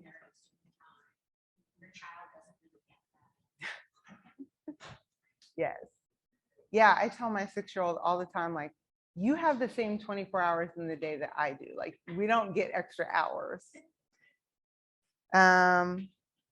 Yeah, I mean, triggers can be almost anything. And so if you're struggling with anxiety, one thing that can be really helpful is keeping a log. So tracking your triggers, kind of like what Amber said, exactly what Amber said. She did a great job, especially with the concept of giving it a scale. That's one thing I do in therapy, is asking people, where's your anxiety right now? 1 to 10, 10 being the highest. And looking at, like she said, journaling what's going on at the times that you find yourself most stressed out. And developing a strategy for managing your anxiety. So it's really, and I'll give some more tips too, but once you have some tips in mind, once you have your own things that you practice, I think it's a helpful tool. I know it's a helpful tool to write them down.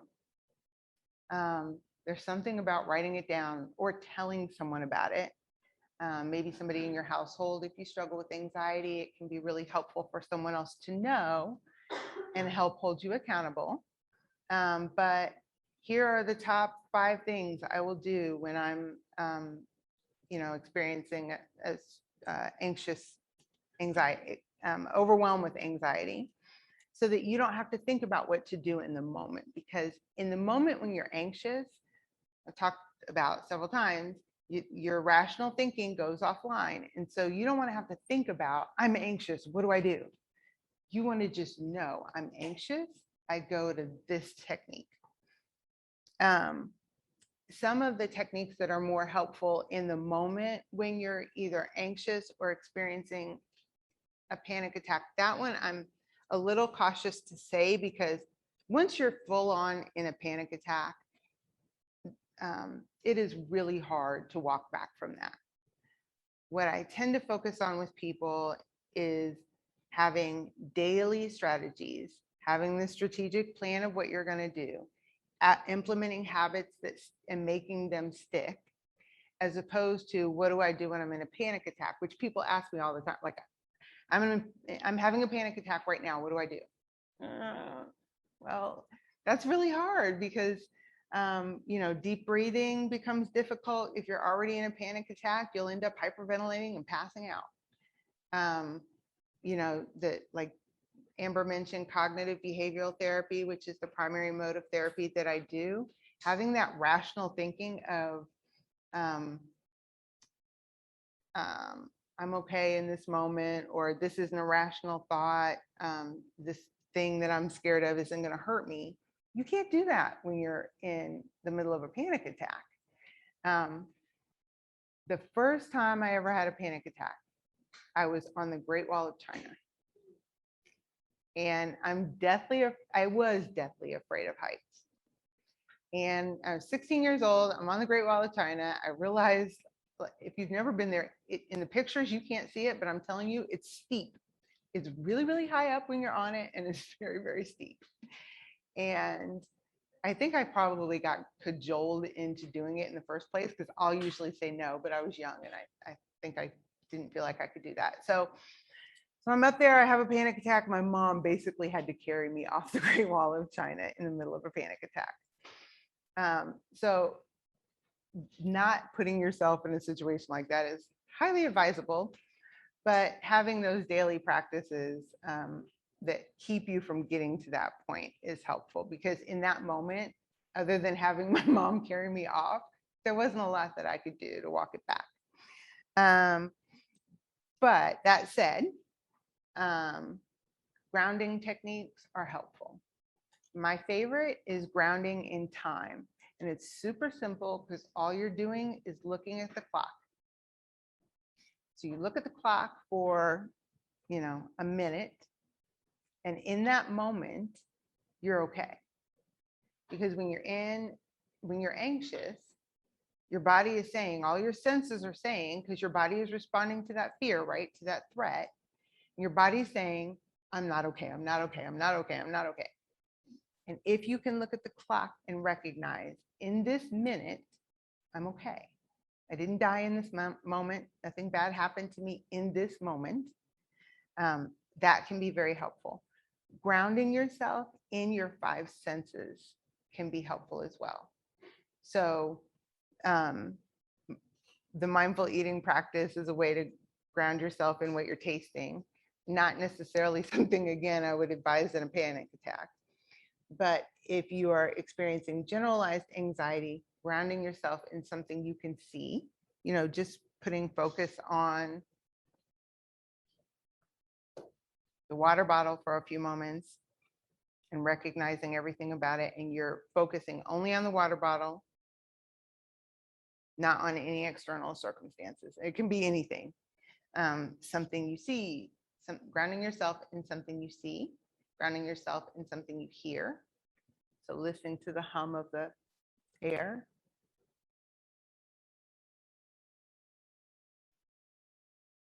Grounding yourself in something you feel. That could be your breath. It could be your heartbeat. You could touch your skin.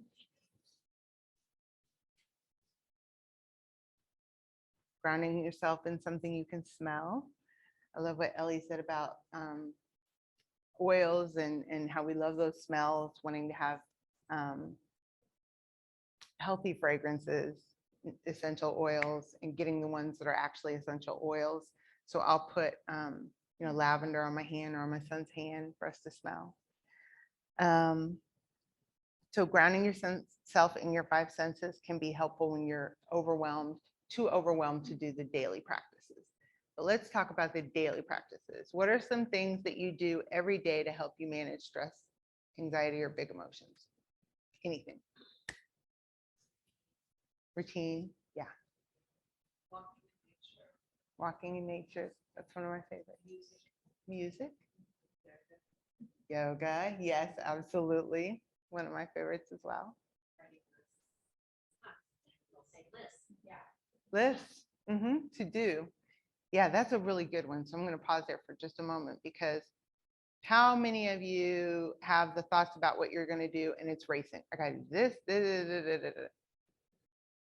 writing them down. And I keep a notepad with me a good portion of the time so I can just write things down. And then just letting go of it, writing the list, and then not analyzing the list, because I know sometimes we can do that too, but writing it down and saying, now it's done. Especially at bedtime, if you're somebody at bedtime who goes over the list of to-dos in the morning, write it down, and then it's done for tomorrow. What else do we do on a daily basis to manage anxiety?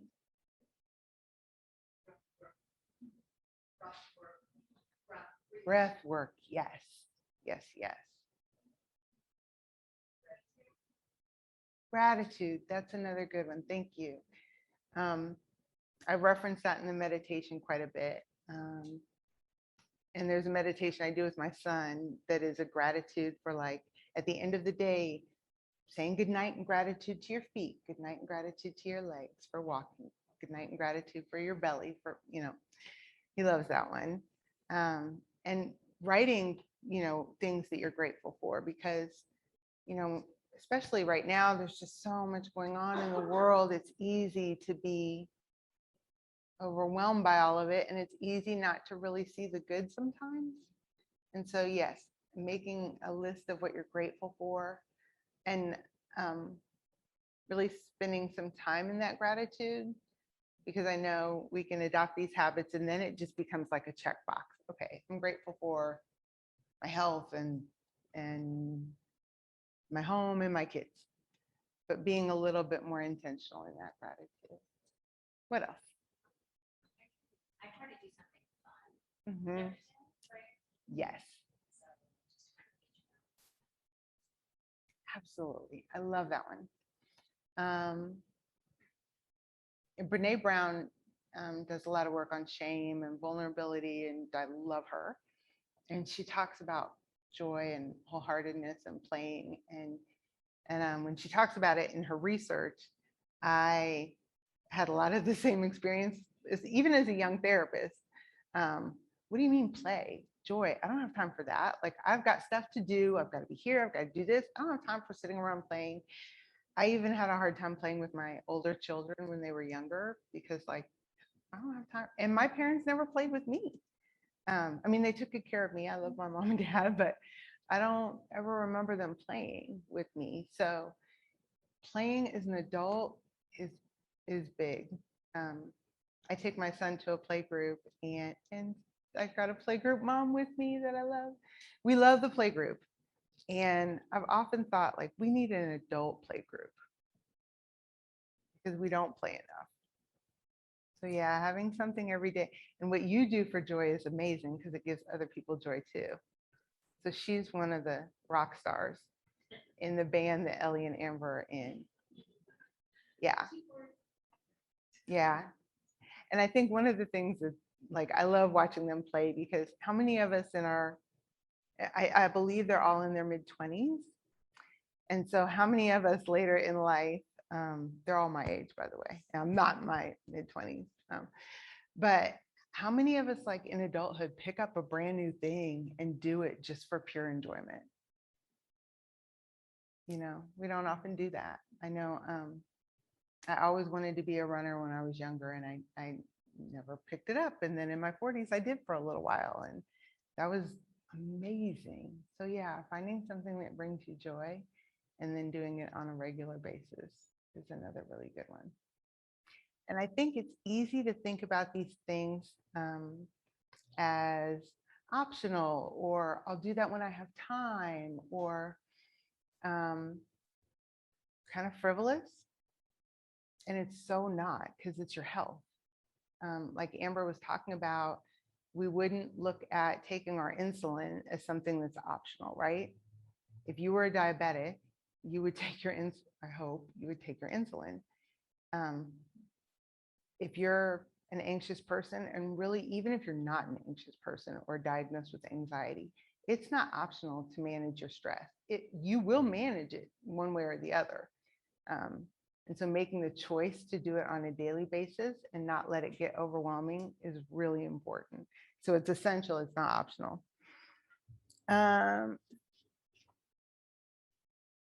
Self-care is a good, so not taking a shower, because we have to do that. Although I don't know about you guys, but I didn't do a lot of that in COVID. Like, we were home for 8 months straight and I was with my 6-year-old only. So, showers, maybe not.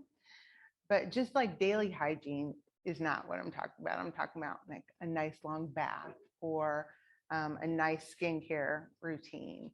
Getting a massage with India back there. She's wonderful, and massage is so good for releasing the tension in your muscles, because that's where we hold it.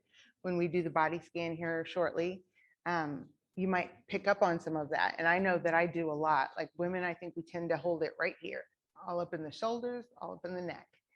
And so releasing that tension is a helpful practice if you're able to do massage. And if you're not, even just, having some, I think it's like kind of reflexology to do in certain areas that, hold tension in your temples and your sinuses, in your hands.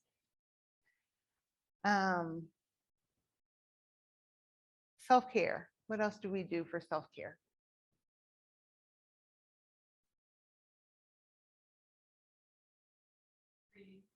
Reading. Yeah, I love to read. Yes. I do that too. I buy flowers every week. It brings me joy. Mm-hmm.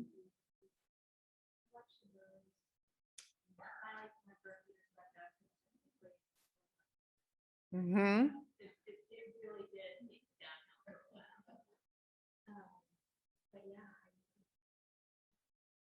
Mm-hmm.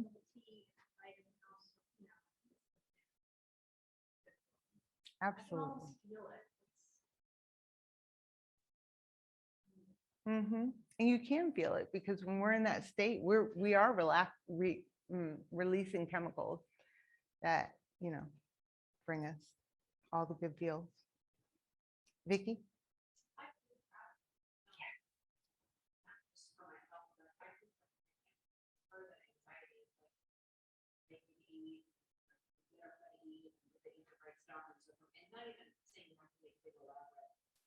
Even that intuitive, just like wash out the produce, cut it up, grill the chicken, just kind of put some touch together. I think that's easier on all of us. Mm-hmm. And healthier, because if it's not ready and we're rushing, it's not going to be.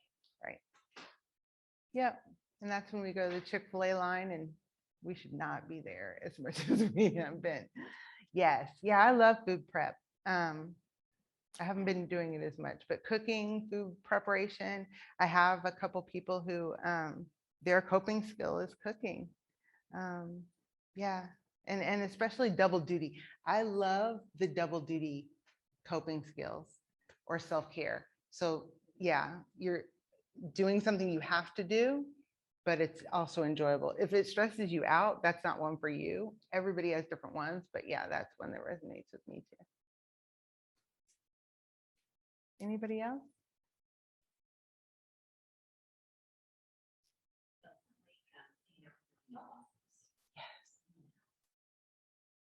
Yes.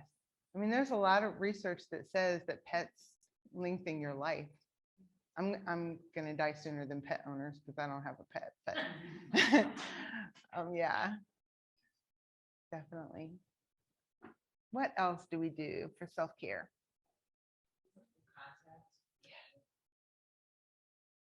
Yes. And I think that's a big reason why we struggled so much last year. Not having the physical contact with people, not having socialization. So socialization is a big one. And then physical contact is, as human beings, we have to have that. We have to have interaction with other humans, and we have to have physical touch with other humans to be functional. What else? Mine is finding moments of silence. So when I feel overwhelmed, my mind's racing, just turning everything off, and not just necessarily sitting or meditating, just doing the things that I'm doing, those mundane things that we do, but just having silence is, as I get older, is such a huge part. I'm driving to the studio, no radio on, and I find that I'm able just to calm everything down, or start to, all the chatter, start to kind of focus in on, okay, let me think about, you know what I mean, acknowledge it. So silence is a huge part of my day, like hours of silence for me. Yeah. Me too. I think that's a very healthy practice, because how many of us wake up and turn something on or grab a device, and then the noise is constant. It never even stops. And if you've got little kids at home, oh my goodness. Braxton could wake up talking and fall asleep talking. It is sometimes. And so I tell him a lot, like, your brain needs you. Mommy would love to listen to you all day long. However, your brain needs quiet. And it's absolutely true. That's a good one.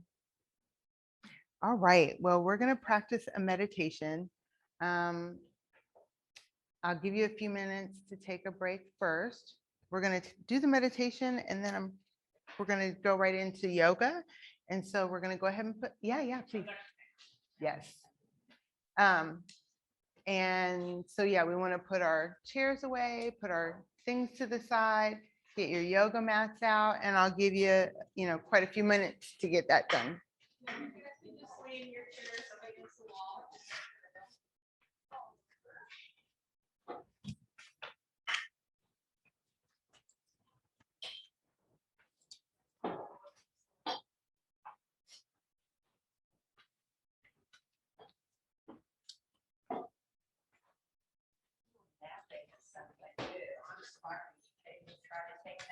Mm-hmm. I'm not been an napper, and I retired a few months ago. And so when I do lay down for even a half hour, it does seem wonders. Yeah.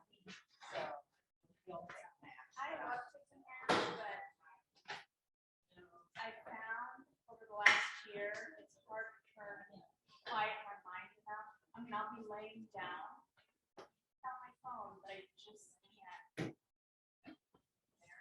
be able to take a nap. I'm exhausted. Yeah. So it's well, there's a lot going on. Yeah, I will do that sometimes.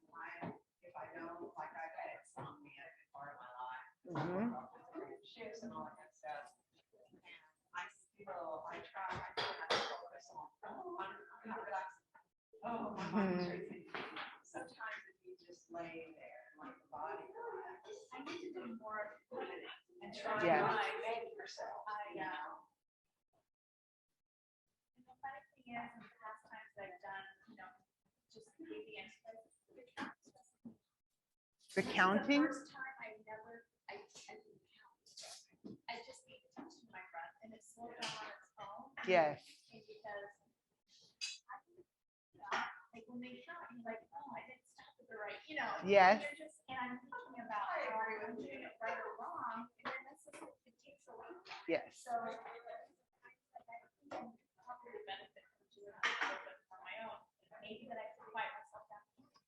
Yes. So Well, I do find that it's not I mean, it is essential to sleep, and I talk about sleep. Anybody who's online who works with me knows I talk about sleep at nauseum. The funny thing is that when I talk, so I almost start therapy with talking about sleep because in trauma work, you do a lot on well-being before you really get to what people think of as therapy. And so I talk a lot about sleep. And in the beginning, I think people are like, why are we talking about sleep? I'm here to talk about how my mom was too critical of me or whatever the thing is.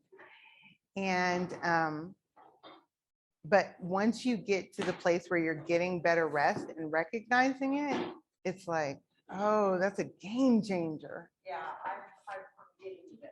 Yeah. It's been like I said, just 3 months since I retired, and it does.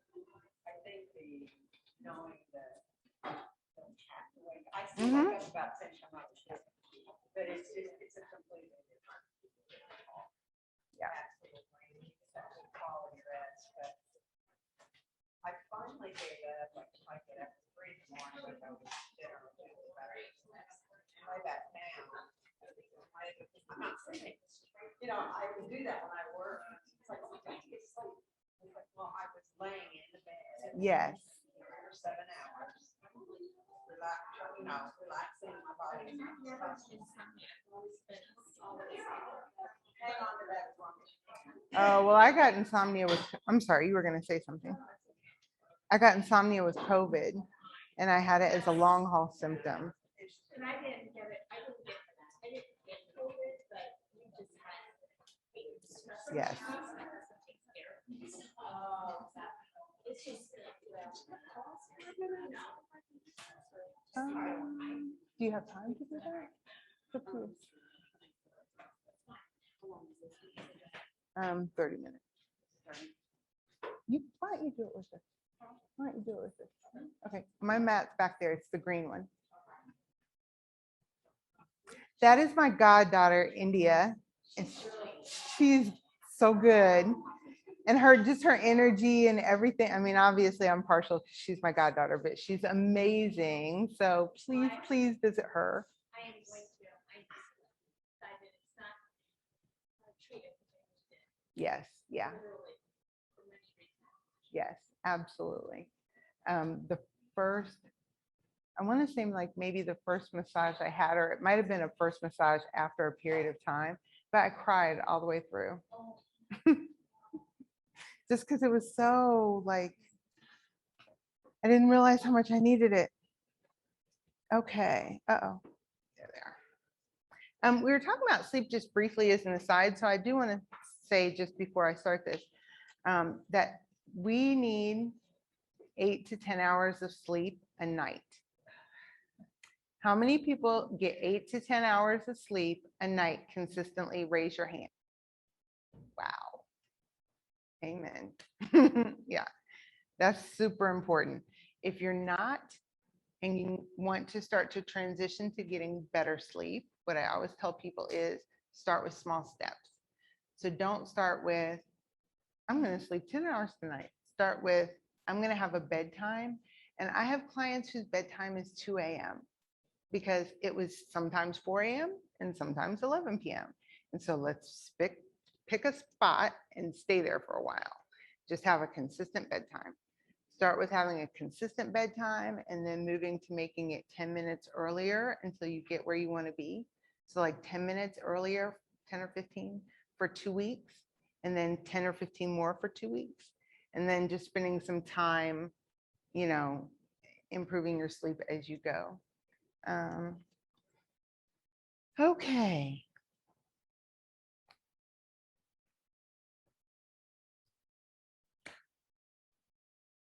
Forms of meditation. This is a guided meditation and a body scan. You will lay or sit, you can sit if you want to, and follow my voice. I will reference, I'll let you guys lay down. Who wants to lay down?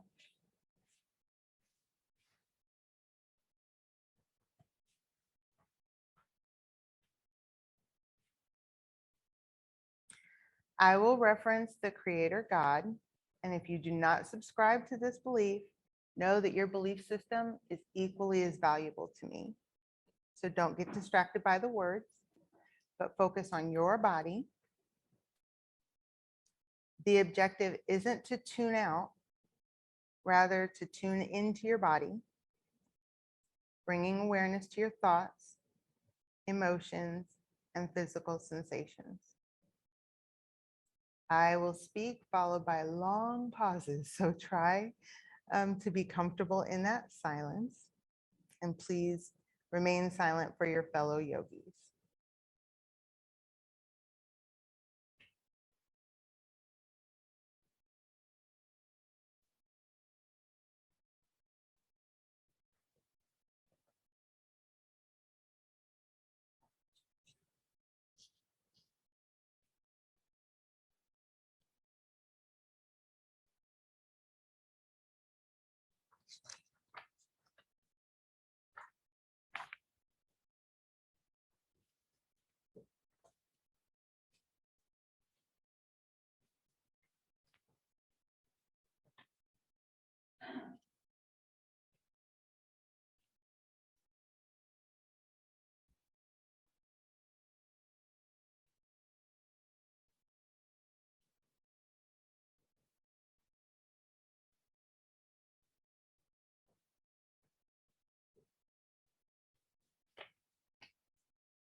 We will take the next 20 or so minutes to be present.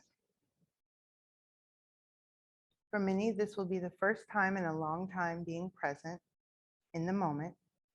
And for others, it will be the first time ever. I will speak and take long pauses. You don't have to do anything but follow my voice and be present in your own body. Take a few moments to be still in the relative quiet and allow any restlessness to ease.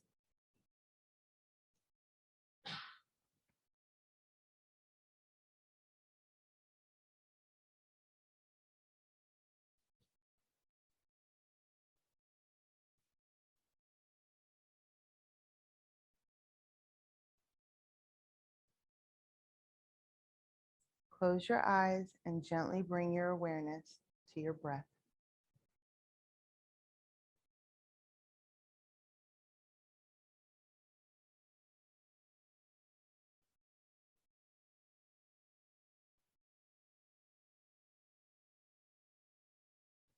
Follow the flow of your breath as you breathe in deeply, slowly, completely. Filling your lungs, be aware of your belly rise on inhalation. And as you gently release the breath, be aware as your belly falls on exhalation.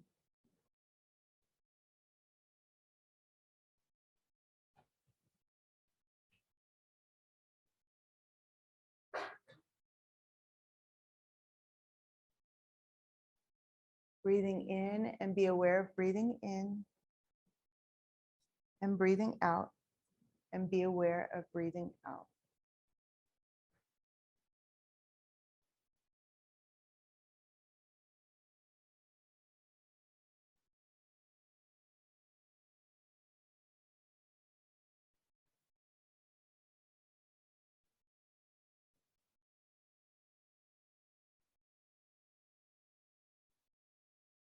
Hebrew scholars assert that the name of God, pronounced literally, is breath. So with each breath in and out, you're calling on the name of our Creator. Breathing in and breathing out the very breath of life.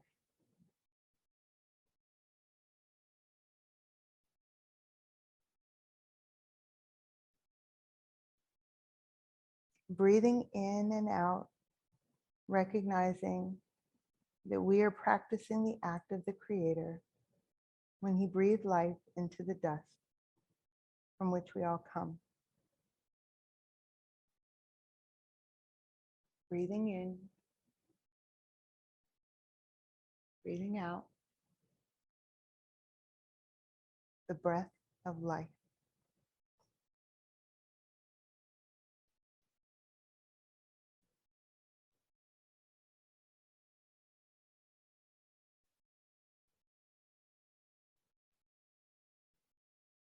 As your thoughts wander back to the cares and worries of this temporal world, allow them to float by like clouds as you open your mind to experience the vastness that is sky,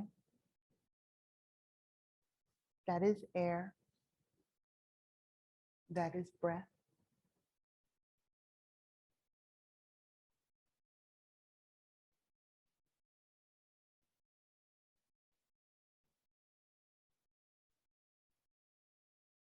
Now we will gently shift to a body scan.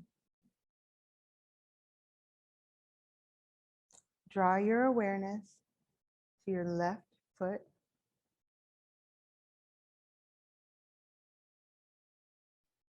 Notice your left foot where it makes contact with the floor.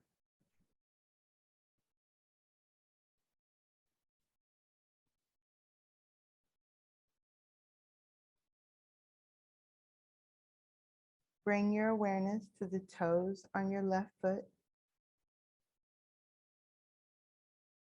Moving gently, slowly to the ball of your left foot,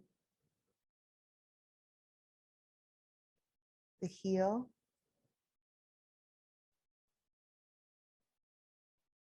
and the top of the foot, the ankle, and the Achilles tendon, being present.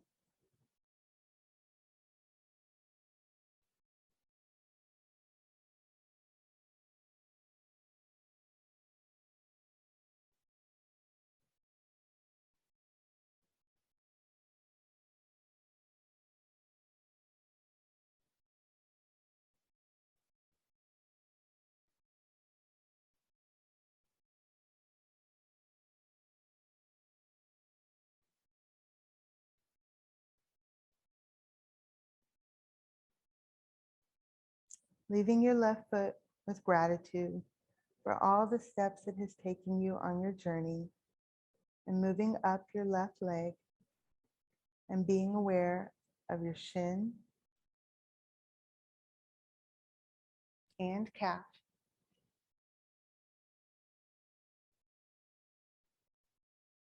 Knee and thigh, and breathing into your left hip.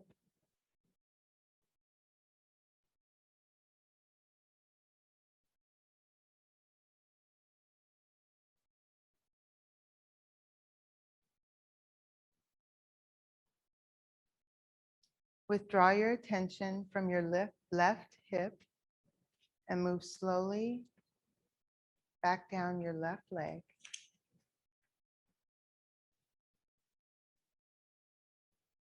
Gently transition to your right foot.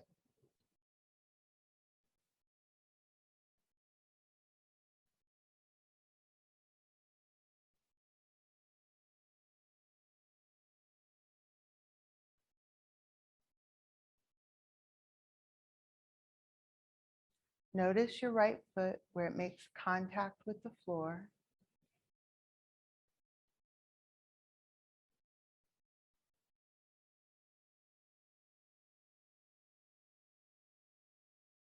Bring your awareness to the toes on your right foot.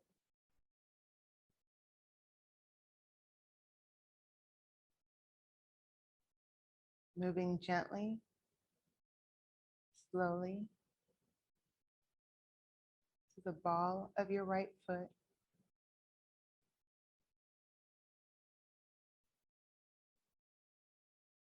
The heel and top of the foot.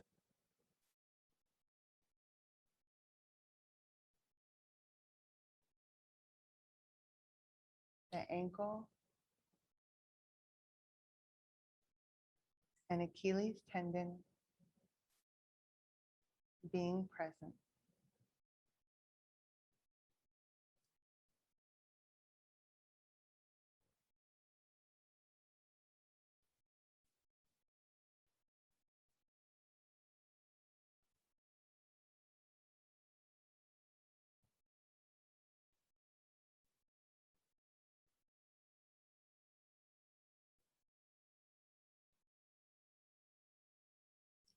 Leaving your right foot with gratitude for all of the steps it has taken you on your journey.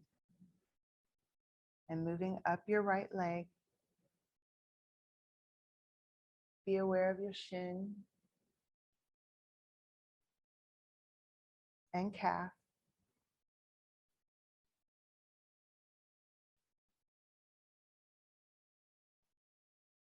Knee and thigh.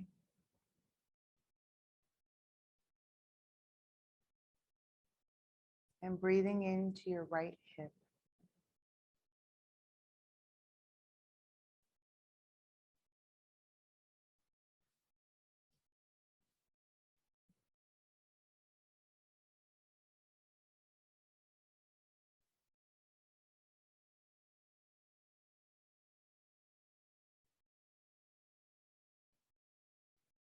Bring your awareness to your pelvic region.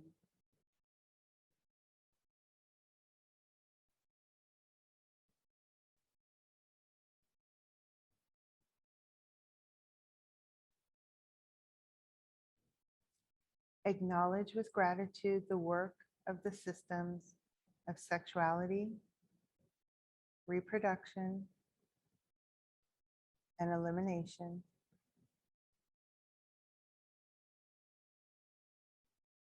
Be mindful of any physical sensations, emotions, or tension.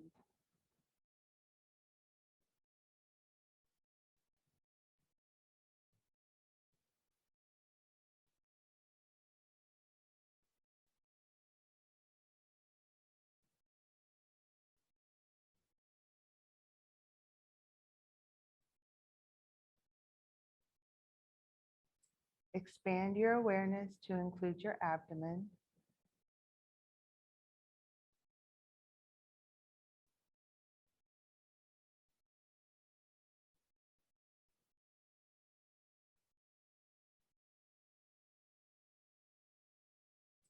Acknowledge the systems of digestion and assimilation with gratitude, being present.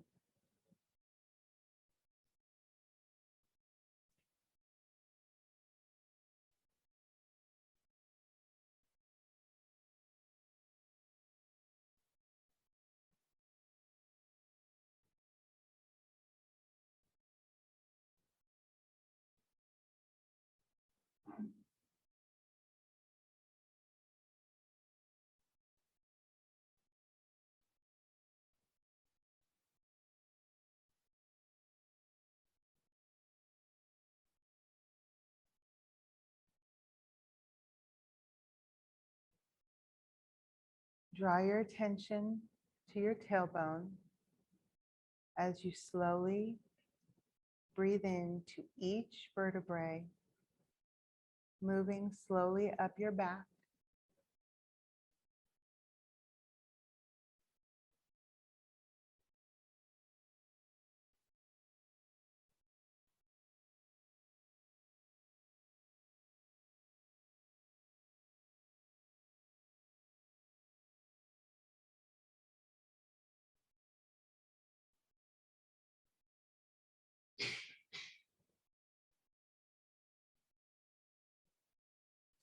Feeling into your spine, be aware of any tensions or tightness. And if you are able to let it soften, soften. And if not, let it be.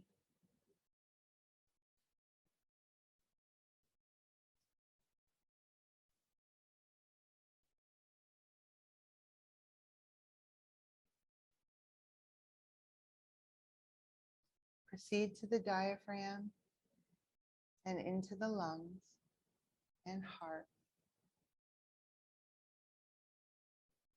Recognizing these essential systems of life. With each beat, with each breath,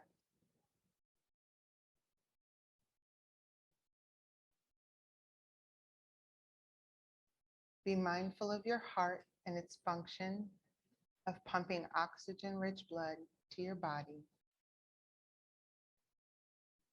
Be mindful of the lungs that provide that oxygen, the breath of life, being present.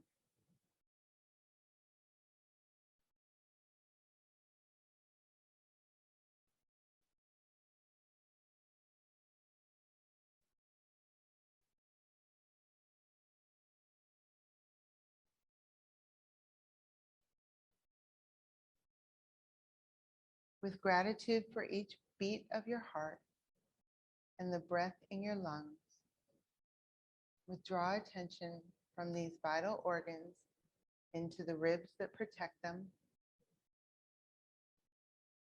moving up each rib one by one.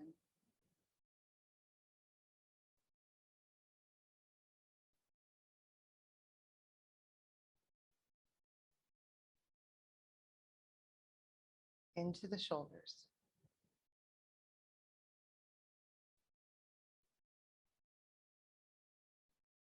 Be aware of any tension in your shoulders, and if you are able, release it. And if you are not able, let it be.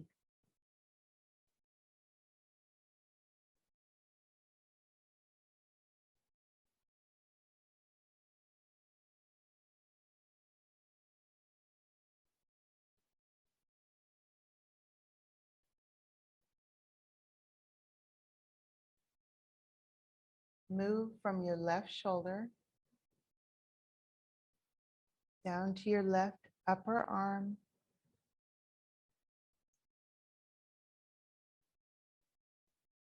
and then slowly allow your awareness to move down your arm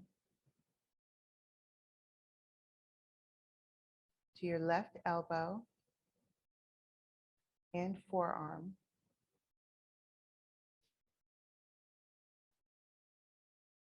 Wrist and back of the hand, palm and fingers, one by one, and then into your fingertips.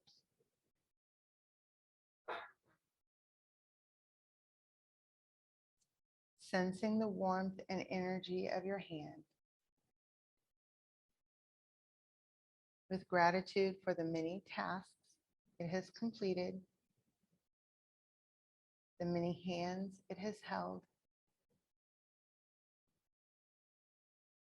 the many tears it has wiped away,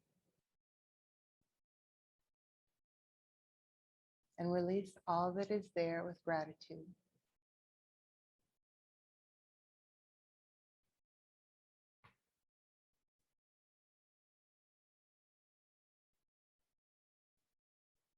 And bring your awareness into the fingertips of the right hand.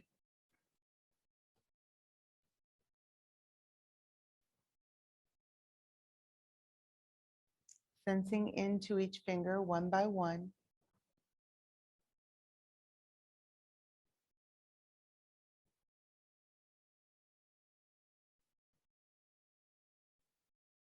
The palm. And sensing the warmth and energy of the right hand.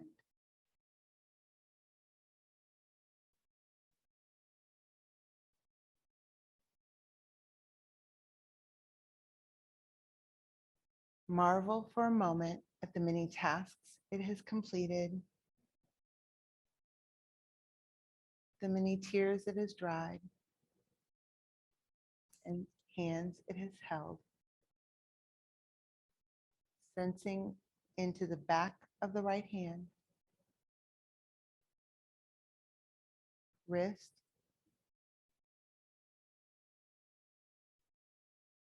and then slowly into the forearm,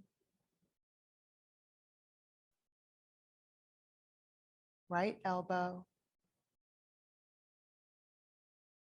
and upper arm until you reach the right shoulder, being present.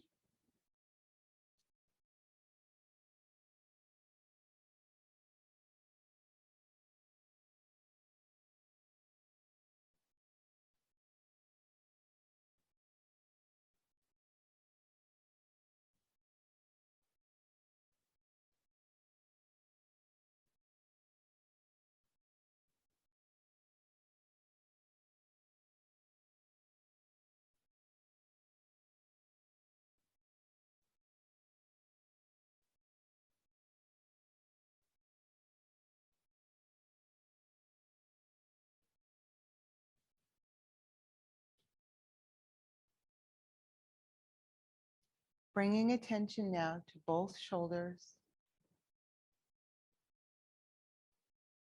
neck, and throat.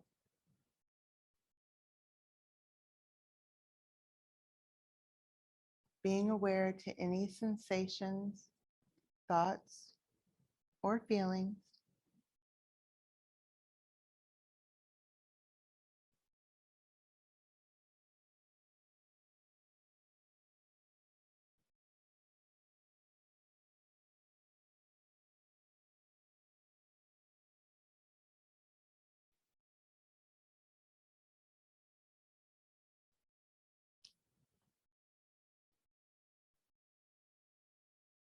Feel into your jaw,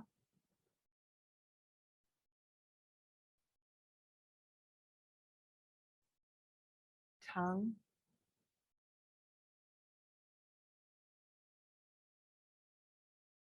lips, and mouth.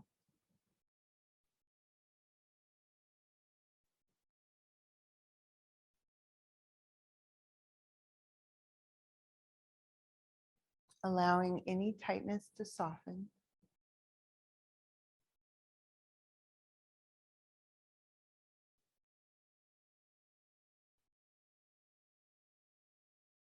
Bring awareness to your eyes. They are the lamp of the entire body. Pause with gratitude for all they have shown you and all they will see.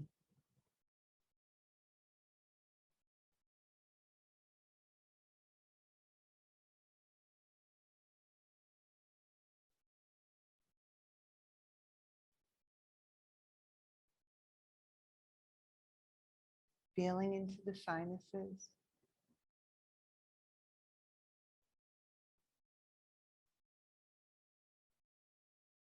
forehead,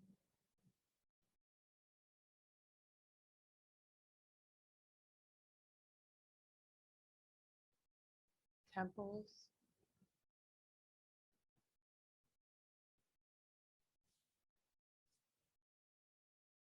and back of the head.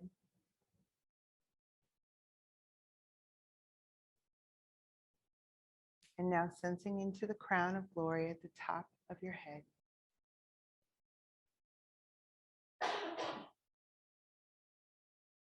Being mindful of any sensations or feelings.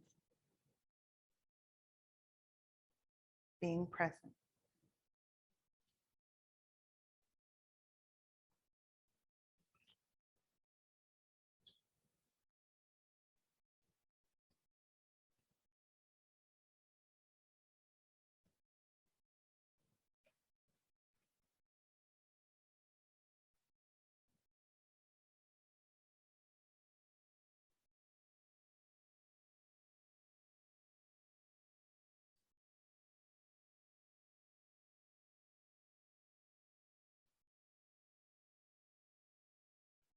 Now be aware of your brain. Be grateful for the function of your brain.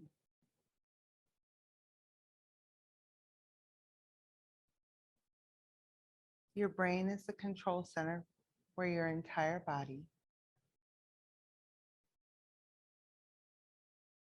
But just as your heartbeats are not you,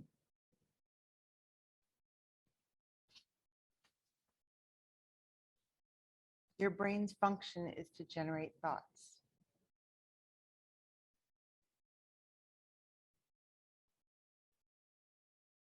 You are the thinker, not the thoughts.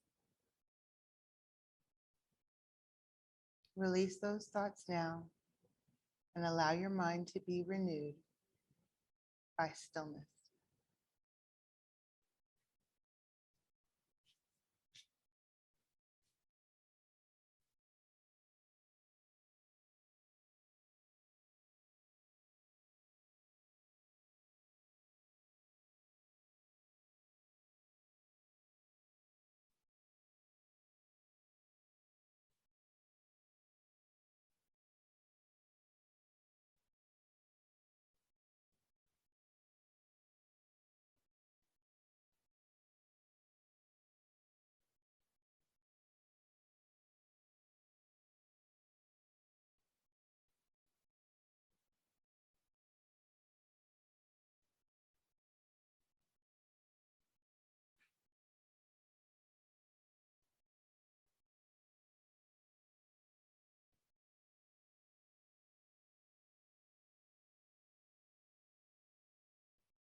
This practice created a sacred space.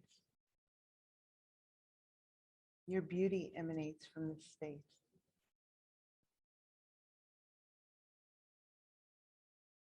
From your inner self, the unfading beauty of a gentle and quiet spirit. You are worthy.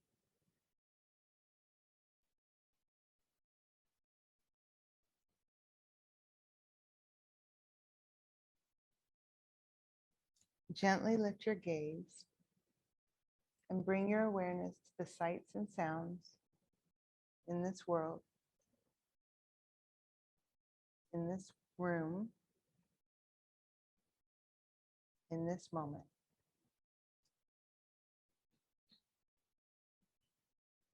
Notice how your body feels right now.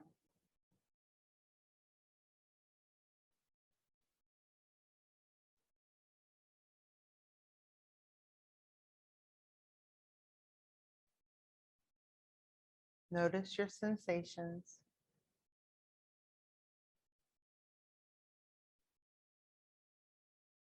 Notice the sense of peace.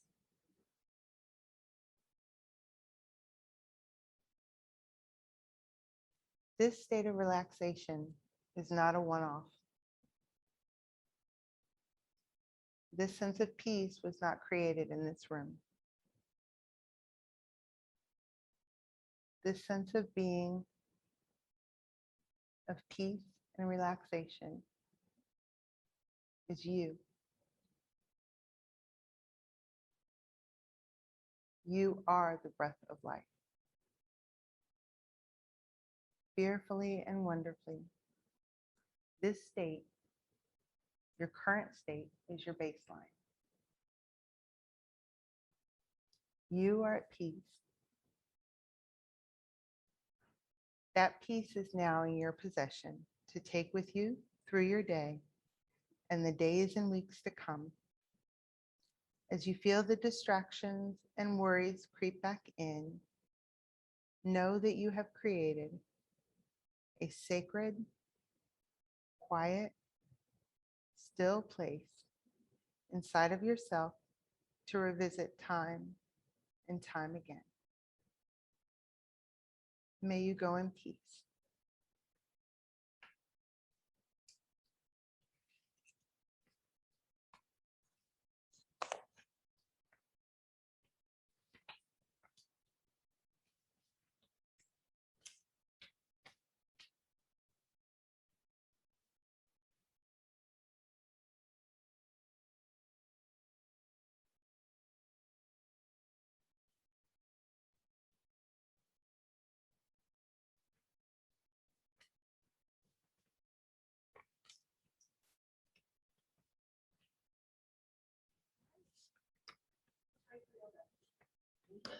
Now that we're all very relaxed and create a little activation. So take a quick break into the lap on our drink table head to get everything set up, and then we'll move through 45-minute practice, and then I will leave some questions and answer. Do you want to ask a question or any answers? Monisha can give us. We'll have that. Okay. All right. Give me about 5 minutes and we'll get started.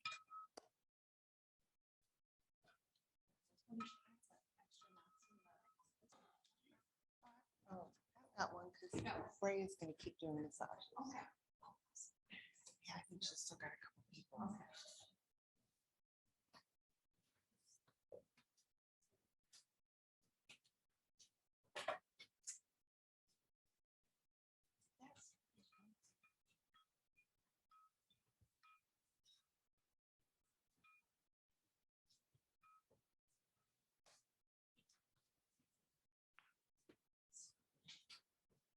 Anyone needs, okay.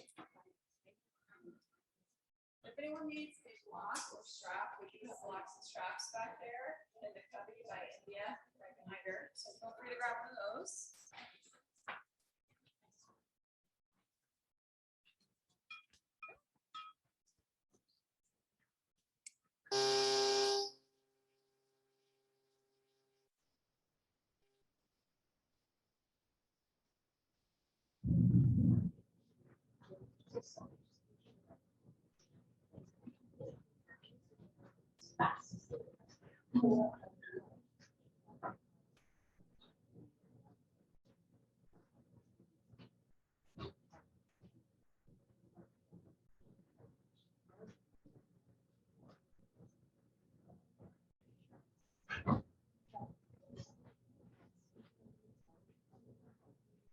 Next stream, go ahead and grab a yoga mat.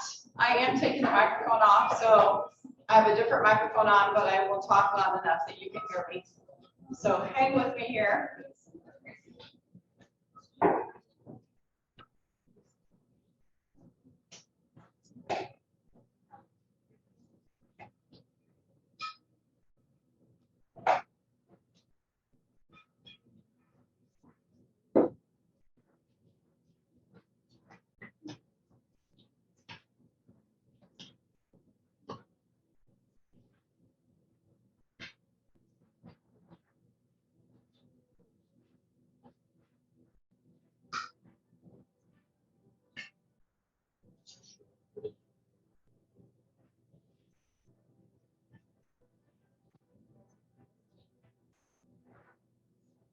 All right, a few more moments here. When you're ready, go ahead and come back to your mat. We'll get started.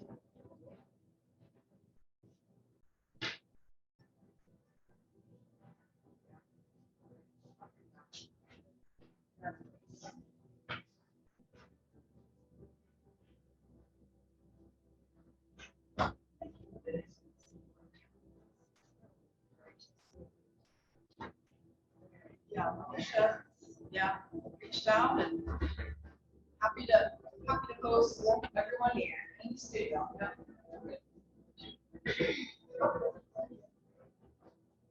Okay, you ready? Ready to get some activation? You guys can spread, you can space out if you want. It looks like it's a couple people left, so feel free to move up or back or to the side. So if I didn't introduce myself, my name is Kristen. I'm the owner of Blooming Life Yoga Studio.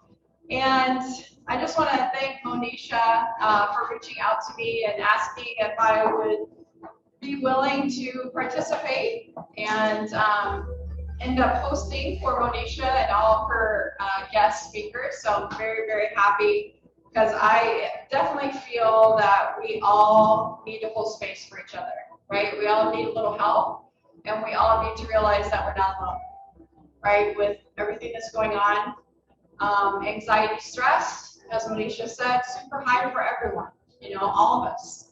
So those ways that we can help each other, support each other are super important. And yoga is definitely one of those, right? So yoga is about self-study. It's about you paying attention to you, right? It's nothing else but you taking an inward glance. What is happening with you, right?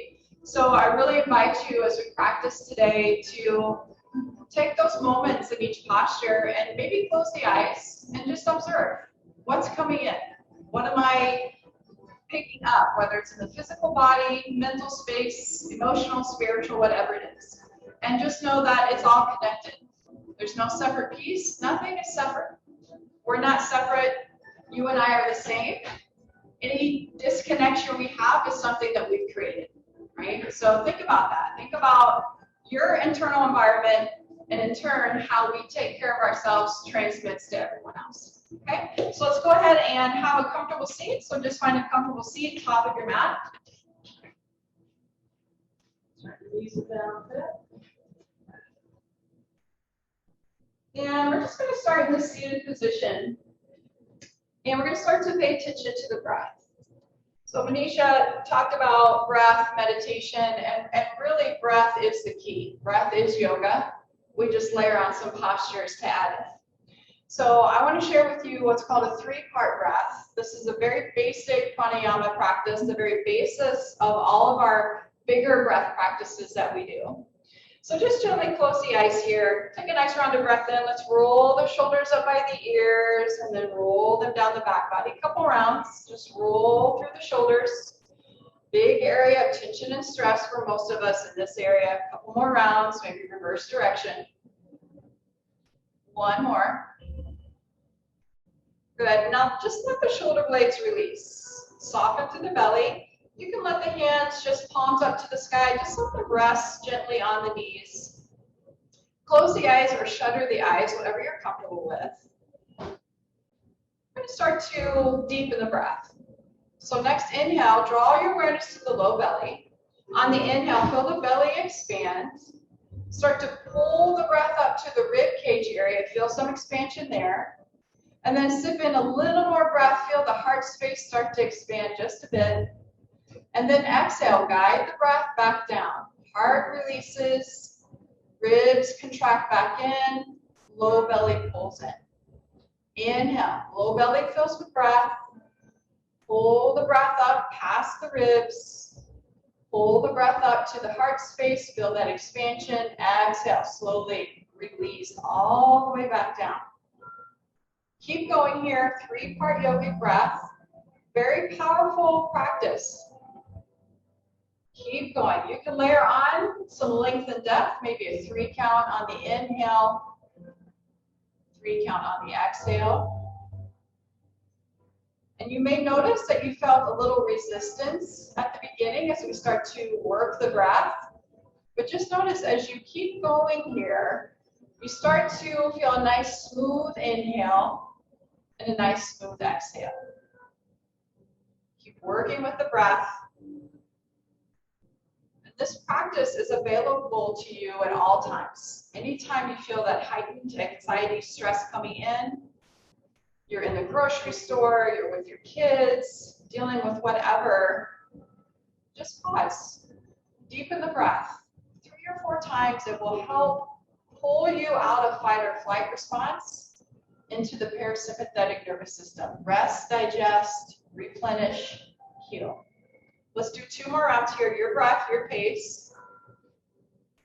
Keep lengthening through the belly, ribs, heart space. And then exhale, that nice slow release all the way down.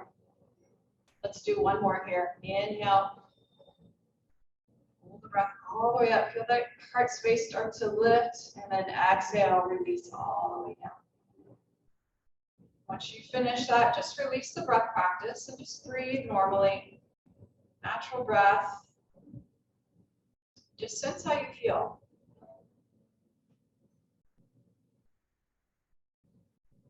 Gently open the eyes here. We're going to come into a hand mudra. This is called the Gyan Mudra. Index fingers and thumbs come together. So we have acupressure points in the body that have a big effect on our energy. We also have the ability to contain energy within the body. So by coming into this energetic mudra, we're tapping into what's called the third eye center. So that teacher, the intuition that resides within you. We all have it. We just have to become a little more quiet to hear it. So just pause here, close the eyes, and just press the fingertip into the thumb, knowing that we have a compass within us. We have a true north, but definitely our environment, our external environment for sure has pulled us away from center. So tap into this by coming into this mudra, this energy lock. Take another round of breath in. Another round of breath out. Beautiful. Next inhale, sweep the arms high to the sky. Look up. On the exhale, coming into a forward fold. Walk the fingertips forward. So make sure those sits bones are connected to the mat. You can start with a flat back. Check out how's it feel in the low back area. Maybe add a little rounded spine in. See how that feels. And being mindful always of appropriate edge in our yoga. We want to feel something in the body, but never crossing any line into pain. Yoga practice is meant to strengthen, replenish. Okay, one more round of breath here in our forward fold. Take another big inhale and an exhale. Nice and slow, unwind. Bring the chest all the way up. Reach those arms high to the sky again. Look up. Exhale. We're going to twist to your right. So just twist yourself to your right. Let the hands just float down. Right hand can rest on the mat behind you, left hand on the knee. And just pause here. Try to soften through those inner thighs. Start to feel each inhale is going to open up that left rib cage a little bit more. So take a couple rounds of nice deep breath. Stay connected and present by focusing on the breath. Each inhale and exhale and focusing on the physical body. What are you experiencing?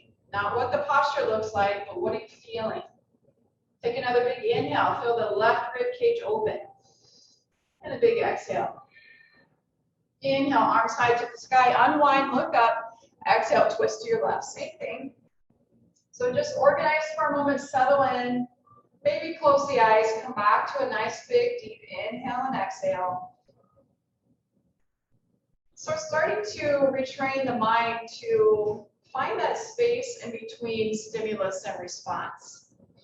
That's the space we want to be in. We want to be in that space of pausing before reaction.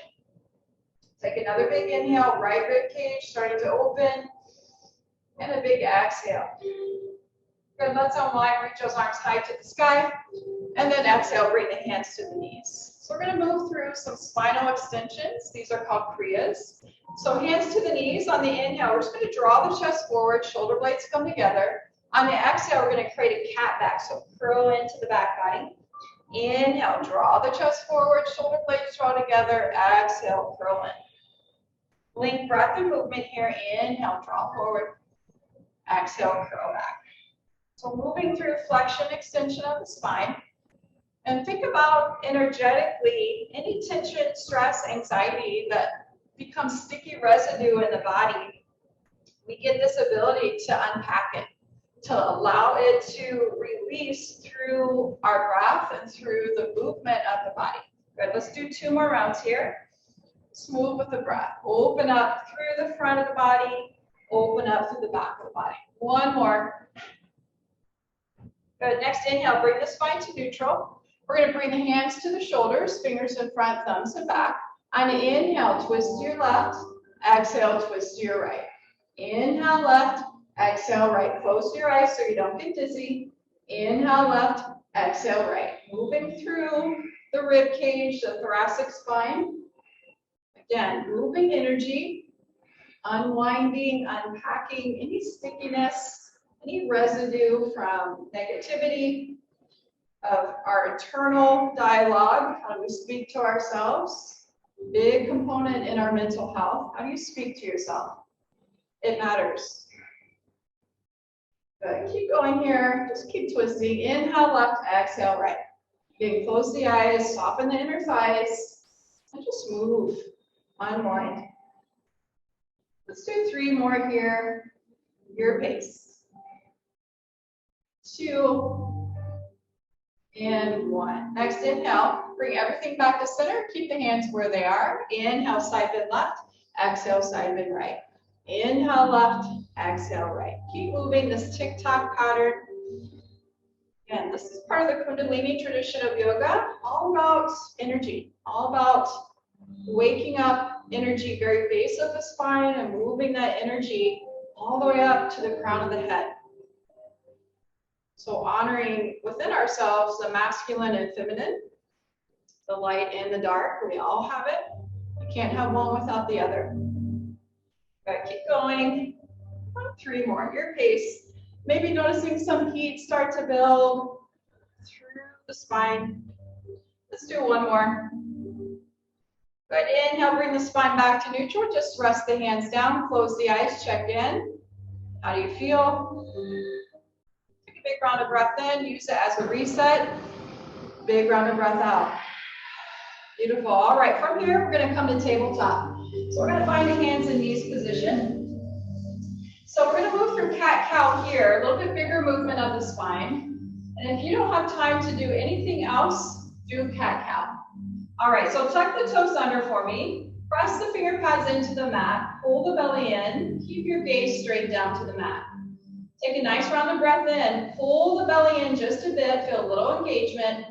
Next inhale, drop your belly, gaze forward. So tilt that tailbone up to the sky, gaze slightly forward here. On the exhale, press away, create that big cat back again. Tuck the chin in, press away. Inhale, drop the belly, gaze forward. Exhale, curl into that cat back.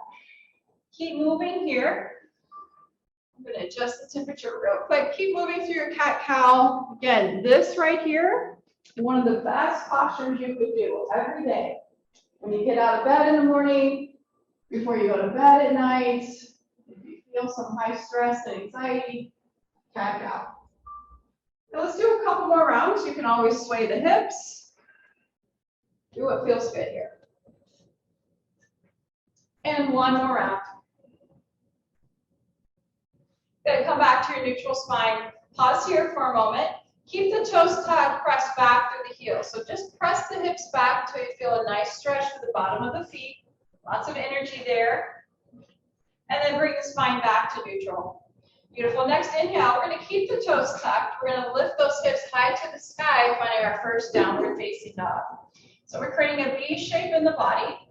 Go ahead and pedal it out. We're going to bend one knee, then the other. We're just going to shift side to side. Continue to press your finger pads into the mat.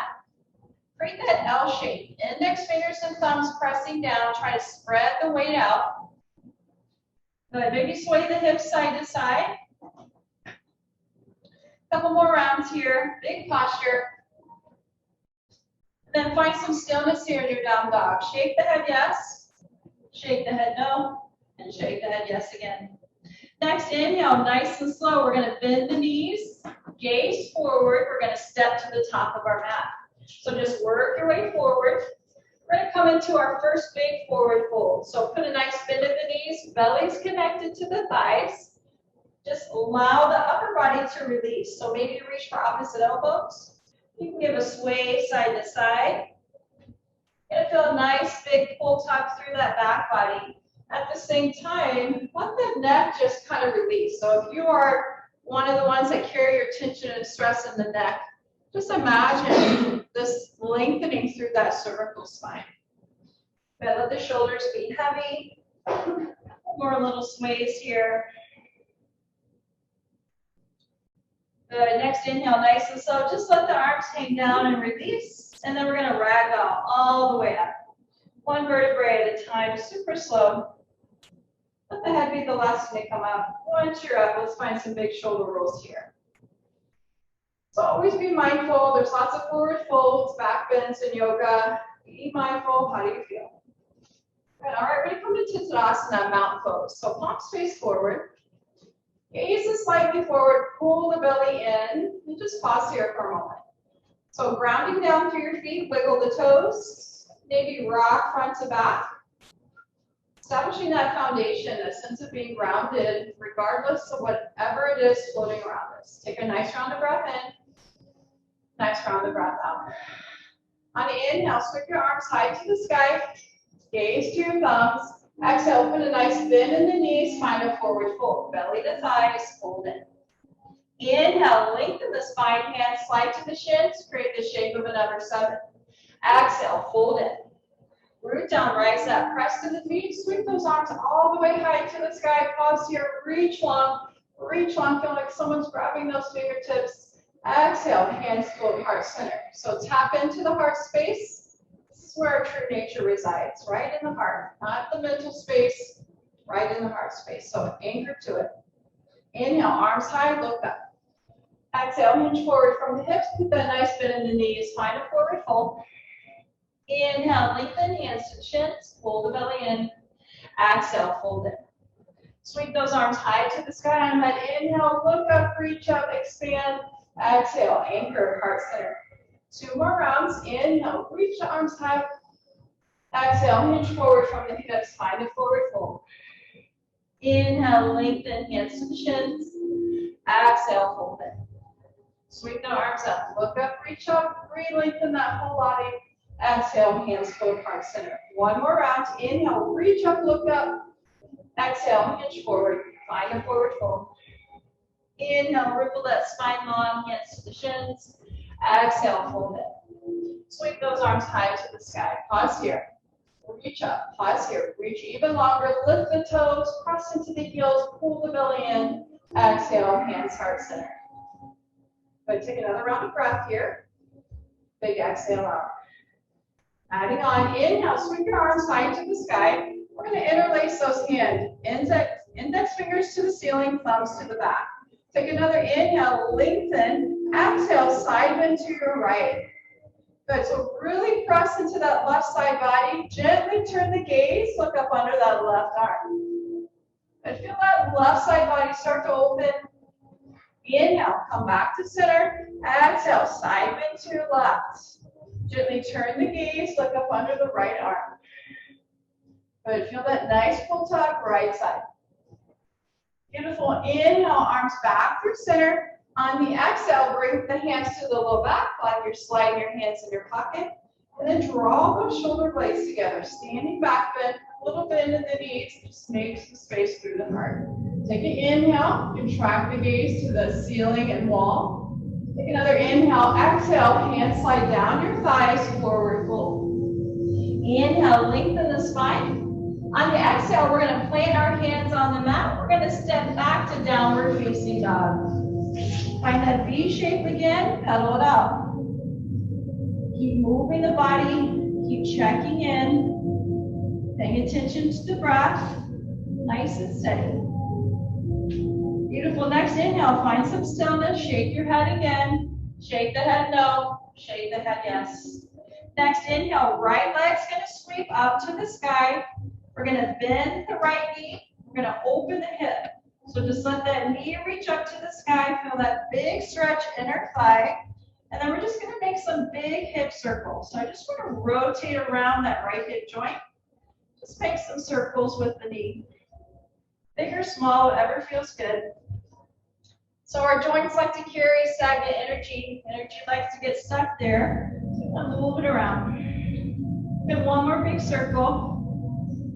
And then reach that right leg high to the sky 1 more time. Exhale, release the right foot down, downward facing dog. Pedal it out.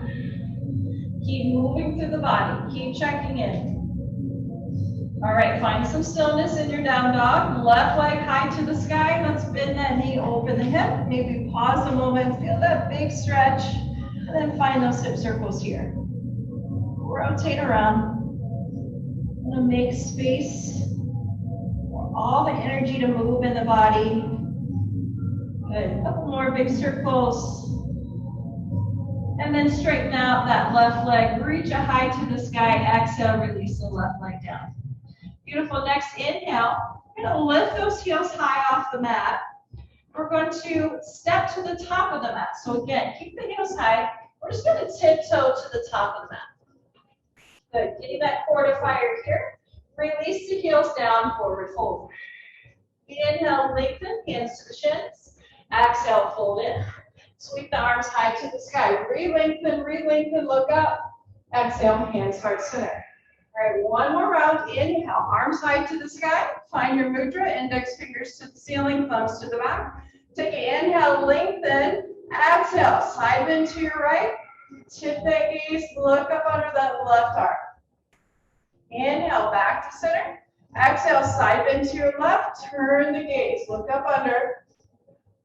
Inhale, back to center. Exhale, hands to the low back.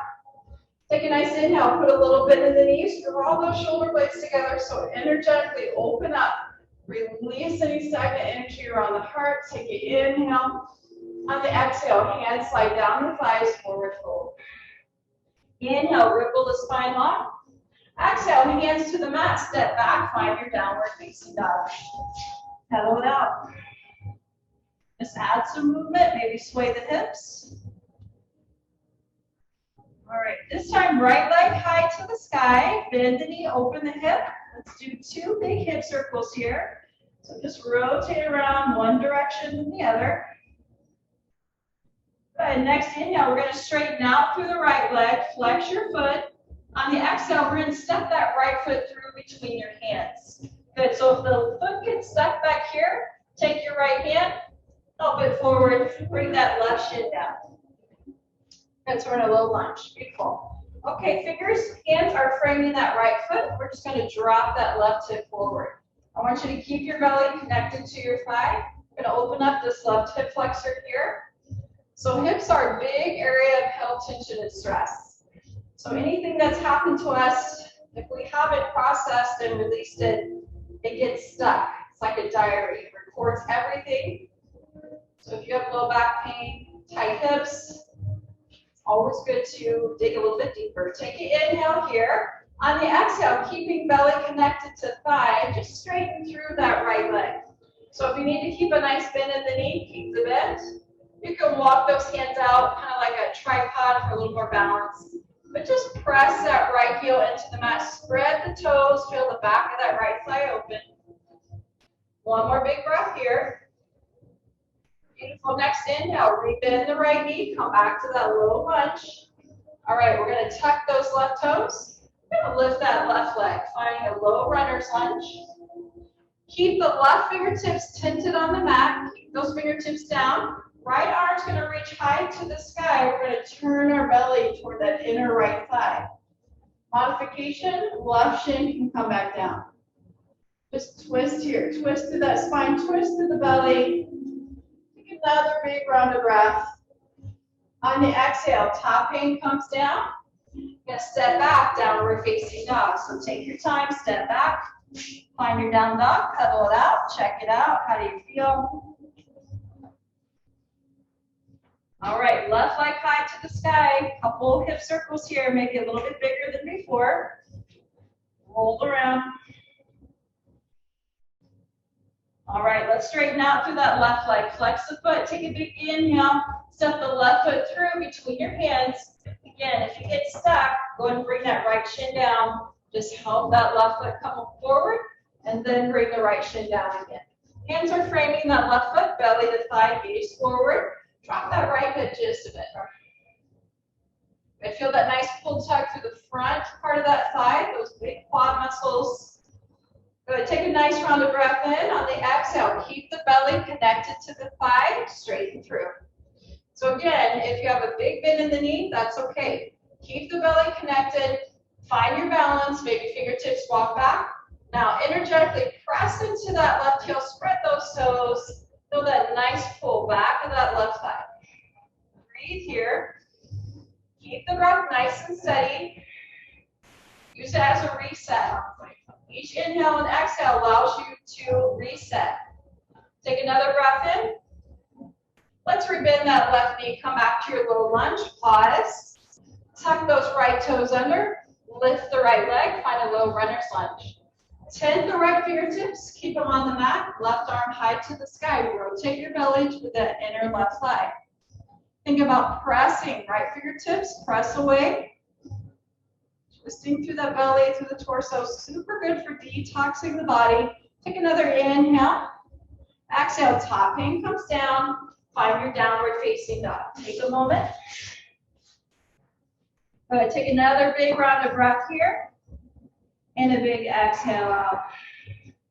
Next inhale, lift those heels up off the mat. We're going to tiptoe again, top of the mat. So keep the heels lifted, pull the belly in. Nice bend in the knees and just tiptoe to the top of that mat. Release the heels down, fold in. Inhale, lengthen, hands to shins. Exhale, release. Sweep those arms high to the sky. So move slow. We've been upside down a bit. Look up here. Breathe here. Reach up. Exhale, hands heart center. Close the eyes. Observe the body. What's coming in? Heat, energy, breath. Take a nice round of breath in. Reset, breath out. All right, we're going to do a little qigong here. So we're going to separate the feet about hip width distance apart. We're just going to start swinging the arms. So when you swing the arms, that back hand's going to tap on the low back. Traditional Chinese medicine, they consider the kidney area an area of backup energy. And I think we all need a little backup energy, right? I think we all feel this level of depletion, whether it's family, kids, external environment, work, just the general health of the world. We all take it on, right? So by knocking on the door of life, which is what this is called, we can help kick in those backup generators, those times of heightened worry and stress. Good. Just keep knocking here. You can look up over your shoulder if you want a little bit deeper rotation. This is a great one to do. Just bust this move out in the grocery store. It's okay. Do what you got to do, right? Good. Let's do a couple more swings here. It's all about moving energy. Good. Start to slow that swing down. If you practice with me, you know I do this all the time. Good. Just let the arms be heavy. Close the eyes. You're going to feel chi, prana, life force, that energy in the body. You're going to feel it in the fingertips and the palms. It's pretty amazing to feel. Take a nice round of breath in. Nice round of breath out. One more big inhale. And exhale. Step to the top of the mat. Start to move just a little bit more here. So come back to that Tadasana, that grounded posture, pulling up through the feet. Earth is called yin energy, feminine. Sky energy is masculine, sun. So pulling both to create that union, that balance. Pause here, take a breath. Always the breath. Exhale. Beautiful. Inhale, arms high to the sky, look up. Exhale, hinge forward from the hips, forward fold. Inhale, lengthen your spine. Exhale, plant your hands. We're going to find our first plank pose. So big posture. Let's all bring our knees down to the mat for modification. Good. So knees are behind the hips. Check in. Now press away. Pull the belly in. Keep your gaze straight down to the mat. Hold here. Big strength building posture. Take another round of breath. On the exhale, empty the breath out as you lower the chest all the way down. Good, so belly to the mat. We're going to spider tip our fingertips out to the side. So just bring those fingertips to the side, elbows high to the sky. We're going to act like we're moving through water. So starting at your feet, I want you to press the pinky toes down. Press your pubic bone down. Keep those anchored and start to lift and lower through the upper body. So press into your fingertips. Imagine kind of rolling through water here. So the element associated with kidney energy, backup energy, is water. Okay, so just maybe close the eyes. Imagine you're floating in the water, in the ocean, a pool, lake, whatever it is. And that sense of relaxation we get when we are connected to that element of water. Good, one more. Beautiful. Next, inhale, right cheek to the mat, arms heavy next to the side body. Pause here. Feel that lingering compression in your low back from that back bend. Give a little sway of those hips side to side. Take a breath in. Take a breath out. Beautiful. Bring the hands to the mat. We're going to press back through tabletop. Find a downward facing dog. Tuck the toes, hips high to the sky. Give a little sway of those hips side to side. Take a nice round of breath in. Nice round of breath out. On the inhale, right leg sweeps high to the sky. On the exhale, we're going to step that right foot through again. We're going to lift the upper body coming into warrior one. So right foot steps through, right knee over right ankle. Left toes are going to tip out about 45 degrees. Take your right peace fingers, right hip crease, pull the right hip back, left hip forward. Reach those arms high to the sky. Just pause here, Virabhadrasana 1, one of our foundational poses of yoga. Big hip opener through that left hip. So again, let go of attachment of what you think the posture should look like. Let go of any stereotype of yoga, what you see on Yoga Journal. That's not yoga. Just be here with you. Be present with you. Take another round of breath in. On the exhale, open up warrior two. So we're simply opening the hips to the outside edge of the mat. Bend the right knee again. Heel toe the left leg long. Open those arms to a T. Drishti or focal point over that right index finger. So focal point is super important in yoga. We gaze at something not moving. Not moving helps with our internal balance, plus helps us be mindful and not search for distraction. Stay here, come back to the breath. Big posture. Big round of breath in. Big round of breath out. Next, inhale, right palm flips high to the sky. Exhale, nice and slow, reverse warrior. So reach that right arm up and back. Let that left hand just slide down that back thigh. Big right rib opening posture here. Take an inhale, feel that full tug. And an exhale. Take another inhale here. On the exhale, right forearm to right thigh. Left arm's going to sweep up and over. Reach those fingertips to the front of the mat. Good. Reach, reach, reach. Side angle. Reach long. So left side body now is getting that full stretch. Press that forearm away. Breathe here. All right, we're going to flow through water again. On the inhale, reverse warrior. Right arm up and back. Exhale, side angle. Now find your pace and rhythm. Inhale, reverse warrior. Exhale, side angle. So just move with the breath here. Again, don't worry about shape. Just find a little flow. Feel like you're moving through water.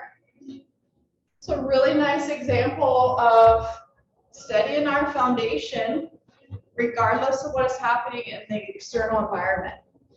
So your foundation, your legs, your core. External environment can be this movement through the arms. Super important for mental health. Find that balance, that sense of being grounded. One more. Let's all meet in reverse warrior. Right arm up and back. Breathe here. Take another round of breath. On the exhale, let's window the hands down. Frame that right foot, low lunge, front of your mat. Left fingertips stay down. Right arm high to the sky. Good. Breathe here. Take a big round of breath in. Big round of breath out. Top hand comes down. Step back. Find that modified plank. Knees come down. Take a moment. Organize. Take an inhale here. Exhale. Lower the belly all the way down. Second round of our flowing cobra. Tip those fingertips out to the side. Anchor that lower body down. Maybe close the eyes this time. You've been here before. Your body remembers. Just move. Maybe lift up a little bit higher. Feels good on the low back. Just feel the movement. Gratitude for what your body is capable of. Good. Let's do a couple more rounds here. And one more. Beautiful. Right cheek to the mat, arms heavy next to the side body. Close the eyes. Let the shoulders be heavy. Take a breath in. Take a breath out. Maybe notice that heart rate, that heartbeat pressing into the mat. One more. Inhale in. Communicate with the breath. Everything's okay right now. Next, inhale. Hands to the mat. Press back through tabletop, downward facing dog. Side to the sky. Take a reset breath in. Reset breath out. Left leg high. Exhale, step through. Let's find that warrior one on this side. Good, so take a moment, organize. Left knee over left ankle, right toes tip out. Face fingers to that left hip crease, just pull that hip back. Right hip comes forward. Reach those arms to the sky. And then find the breath, find the drishti. Find the focal point. See what's going on. How's the right hip feel? Bone structure is different side to side. Super important. What you did on one side, maybe not on the other. That's okay. Take a breath in. Exhale. Let's find that warrior two. So take a moment to organize a little bit wider stance. So heel toe that right foot back just a bit. Find that nice bend in the left knee. And then find that focal point. Gaze over the left index finger. Hold here. Pull the belly in. Come back to the breath. Steady your gaze. One more big inhale and exhale. Left palm flip side to the sky. Super slow reverse warrior. Right hand's just going to rest on that back leg. Left arm's going to open up the left ribs a little bit more. Big side bend. Take another inhale. And exhale. Left forearm, left thigh. Reach that right arm up and over. Create your side angle. Reach those right fingertips to the front of your mat. Find full tug through that right side body. Feel something. Take a big breath. And a big exhale. All right, we're going to move through water. Inhale, nice and slow, reverse warrior. Exhale, side angle. So again, move at your pace. Those arms feel super heavy, almost like you feel that silkiness of the water. Feel that peace and calmness when you're swimming, when you're just chilling in the water. Good. A couple more rounds, just move. Same time, we feel that stability of our foundation, regardless of what's happening around us. A couple more rounds. Let's meet reverse warrior. Beautiful. Left arm up and over, take another breath. Exhale, let's windmill those hands down. Frame that left foot. Create that low runner's lunge, top of your mat. Right fingertips stay down, left arm high to the sky. Find that big rotation again. Right lower rib's going to spiral. Maybe track your gaze up to that hand. Take a breath. Top hand comes down. Step back. Find a plank pose for a moment. Knees come down. Take an inhale. Press back. Child's pose. Hips to heels. Good. Go ahead and bring the hands together in prayer. So find this mudra here. You're going to rest the forehead on top of the thumbs. We're going to stimulate that third eye center, that inner teacher, that intuition we all have. So just let the forehead rest. Soften the shoulders, soften the belly. Maybe rock the forehead side to side. Calm everything down. Use the breath, one inhale and exhale. Direct communication to the nervous system. Everything's okay right now.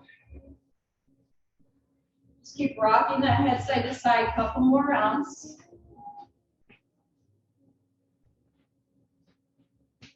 And then just let the head be nice and soft. Just let the forehead get heavy into the hands and just rest here. So child's pose, another really big posture to help calm everything down. Anytime we do a forward fold in yoga, it helps to cool and calm everything down. A few more rounds of breath here.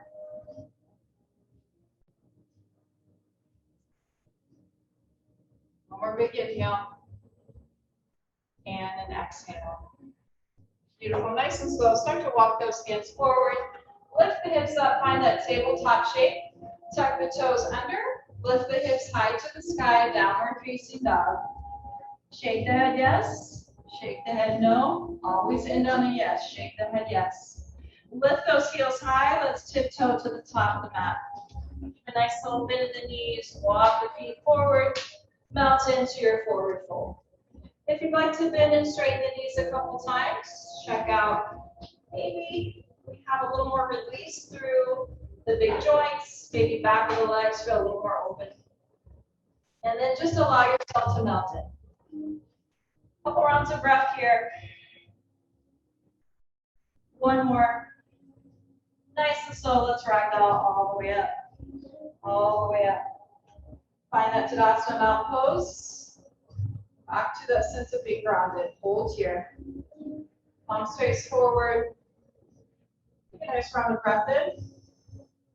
Nice round of breath out. All right. Coming into another Qigong little acupressure here. So we're going to start to tap energy lines in the body. So this is a super strong little sequence here. So you're going to take your right hand and you're just going to tap down front of the arm and then flip the palm over, back of the arm. You're going to travel all the way to the side of the neck and then just keep going. You're going to do a couple of trips around. So big energy lines run from the feet up, from the top of the head down, from the top of the head to the arms. And this is what we need to be balanced in the body. Do one more. Hit the side of the neck there. All right, going to bring the hands to the chest. We're going to knock here. So knocking on the thymus gland about right here. A lot of emotional junk can get stuck in the space. And again, heart is our true nature. This is where our true nature resides. And make sure that heart space energetically is open and receptive. Okay, a couple more taps here. You may notice some soreness. Good. All right, let's travel down that right arm. So find your tapping. Work your way up to the side of that neck there. Couple rounds.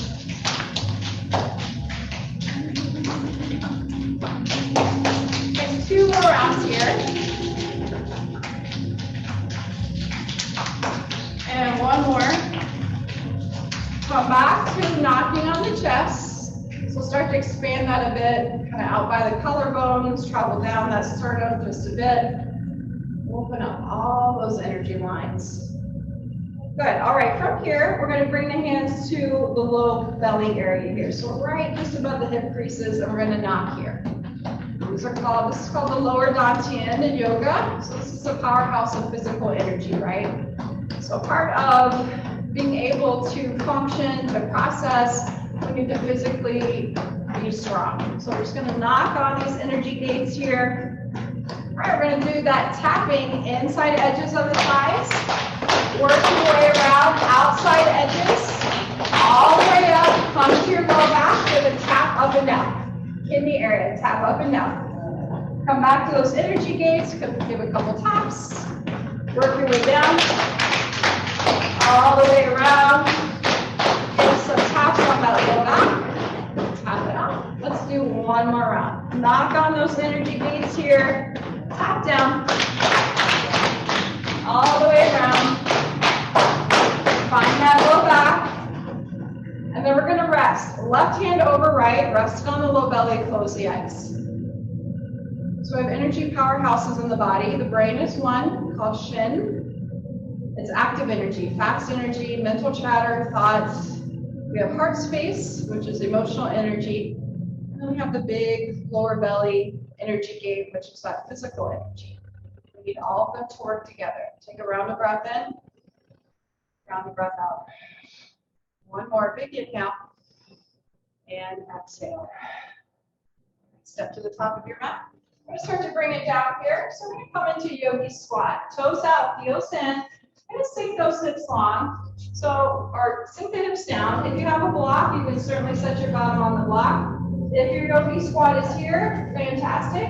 If it's here today, fantastic. Just find something. We're just going to pause here for a moment. We're going to activate the perineum, the pelvic floor. As women, we tend to lose that activity, that engagement there. So I want you to take an inhale.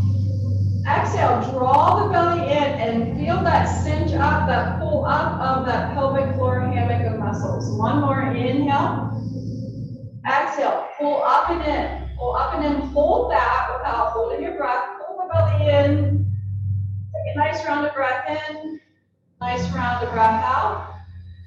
Release that activation, hands behind you. Bring your bottom down to the mat. All right, nice job. Everyone okay? Good. All right, give it a little shake here. Shake it out. Shake the hands out. All right, we're going to come into our next forward fold. So reach those arms high to the sky. Take a big inhale. Exhale, start to hinge forward. So reach as far as you can. When you find that pull, tug, low back, hamstrings, just let the hands float down. And again, let go of attachment to what you think or how deep you think you should be. Work with your body. So it doesn't matter how far forward, it's what are you feeling in the low back and the hamstrings.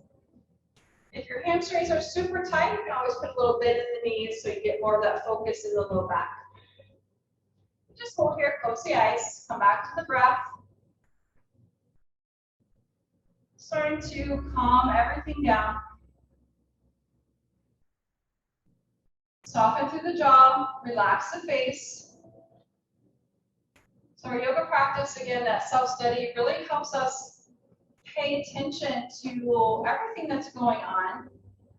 Start to find those areas where we hold stress and tension and coming at it without a sense of judgment or criticism. Just shedding light. You have to create some awareness in order to take a step forward. Take a nice round of breath. Exhale, side out. Nice and slow. Unwind one vertebrae at a time. Bring that chest all the way up. Once it's up, sit tall for a moment. Maybe sense that lingering compression in the low back or in the hamstring area. A little shake. All right, we're going to bring the soles of the feet together. This is called Baddha Konasana or butterflies. So just bring the soles of the feet together. So I'm going to give you two options here. If you want to feel more inner thigh, you're going to work those heels a little bit closer to the perineum. If you want more kind of overall low back, you can widen that diamond shape. So you decide, maybe try both, see what feels good today. Take an inhale. Exhale, put a little roundness in the spine. Find that appropriate edge as you shift forward. Never crossing that line into pain. Remember, you don't sit in pain for any posture. That depletes energy. You want to replenish. Good. And close the eyes once you find that sweet spot. Again, it's in these pauses and the postures where we really can learn about ourselves.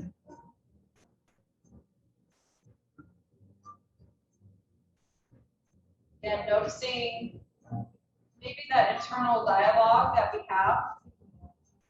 Super important. How we speak to ourselves internally comes out of our mouth, and that's how we speak to others. So it starts internally. Are you judging and criticizing? Are you telling yourself, yoga's not for you, or I can't do this posture, or I can't go as deep as her? Notice what's coming in without judgment. Just observe. Big round of breath in. Big round of breath out. Nice and slow. Unwind one vertebrae at a time. Bring that chest all the way up. Good. From here, help those knees come back to center. We're going to roll all the way down to our back. So just roll down. Keep the soles of the feet on the mat. Just give yourself a moment here. Let the arms just be wide to a T. Then we're just going to sway those knees side to side. This is super yummy on that low back. It's a nice way to release any tightness or tension. Another great posture to do throughout the day if you're holding that stress and anxiety. One more sway here. And then bring the knees back to center. We're going to heel toe the feet to the edges of your mat. So just heel toe your feet to the edges. Knees are wide. Then you're going to let those knees just support each other in the center. So just let the knees come to center. Let them rest against each other. And then we're gonna wrap our arms around ourselves like we're giving ourselves a big hug. This is called constructive rest pose. This literally turns that fight or flight response off, turns the big psoas muscle off. And we're showing ourselves a little bit of gratitude and compassion and love. If I were to ask you to list 5 people that you love in your life, think about that, 5 people that you love, is your name on the list? Probably not. So think about this, compassion, gratitude for you. Take another big inhale and an exhale. Unwind those arms, keep the knees where they are. Just open the arms to a T shape, and then we're gonna rock the head side to side. So we have a big bone, back of the head called the occipital ridge. Big area of tenderness and stress. So as you rock side to side, I want you to soften the jaw, relax the face. Notice any big bumps back there. Big indicator that you're carrying some stuck stress. So just soften. Press into the back of the head, start to release some of that tightness and tension. So about 3 more rounds to your pace. 1 more round. Bring the head back to neutral. Just pause here for a moment. Next inhale, let's heel toe the feet back to hip width distance apart. So separate the knees, draw the feet back to hip width distance apart. Then we're going to hug those knees into the chest. Good, so pull those thighs in, give a little hug in, tailbone's going to lift off the mat, a little stretch there, a little counter posture. Good, maybe a sway side to side. You could draw some circles on the ceiling. Good, just working out, unpacking tension through the back. Then we're going to get our inversion in here. So we're going to go upside down. Don't be afraid. Good. Bring the knees back to center. We're simply going to extend those legs straight to the ceiling. So all the benefits of those big handstands that you see sometimes in yoga, all the benefits right here. Flex and point through the feet, roll the ankles. Get that lymph system to move through the body, keep us healthy. And then just let the legs be heavy, not flexing or pointing the feet, just kind of find that in between. Soften the knees. Another posture to do right before you go to bed. You can do this right here, or you can have your bottom kind of scooted up against the wall and just swing the legs up. It's called legs up the wall. Palms everything down. Good way to let go of your day. Find some nice rounds of breath in and out. Letting the body, the nervous system know that everything's okay in this moment. If those legs get heavy, maybe a little shaky. Big posture, big energy movement here. Take a breath in. Sigh it out. Hug both knees back into the chest. We're going to curl up into a little ball. So lift the head and the neck up. I want you to pull those thighs into the belly. Lift the tailbone. Hold here. Curl up into that little ball.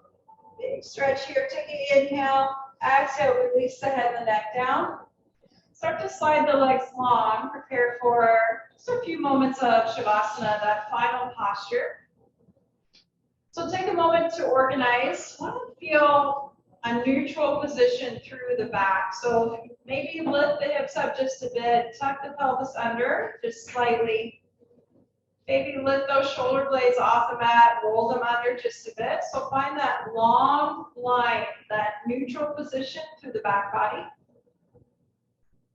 Take a rounded breath in, rounded breath out. Release your practice.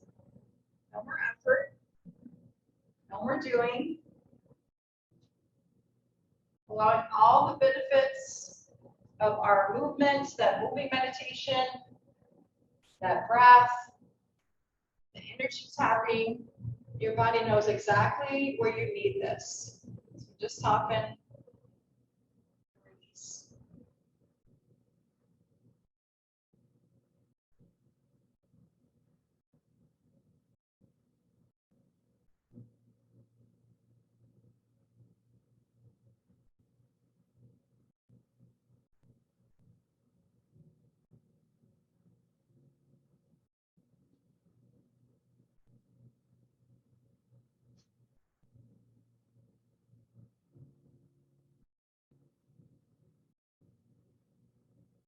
As you lay here for a few more moments, I'd like to share with you what's called the 4 agreements. This is from Don Miguel Ruiz, the book, The 4 Agreements. The first agreement is be impeccable with your word. Speak with integrity. Say only what you mean. Avoid using the word to speak against yourself or others. And use the power of your word in the direction of truth and love. Don't take anything personally. Nothing others do is because of you. What others say and do is a projection of their own reality, their own dream. Don't make assumptions. Find courage to ask questions and to express what you really want.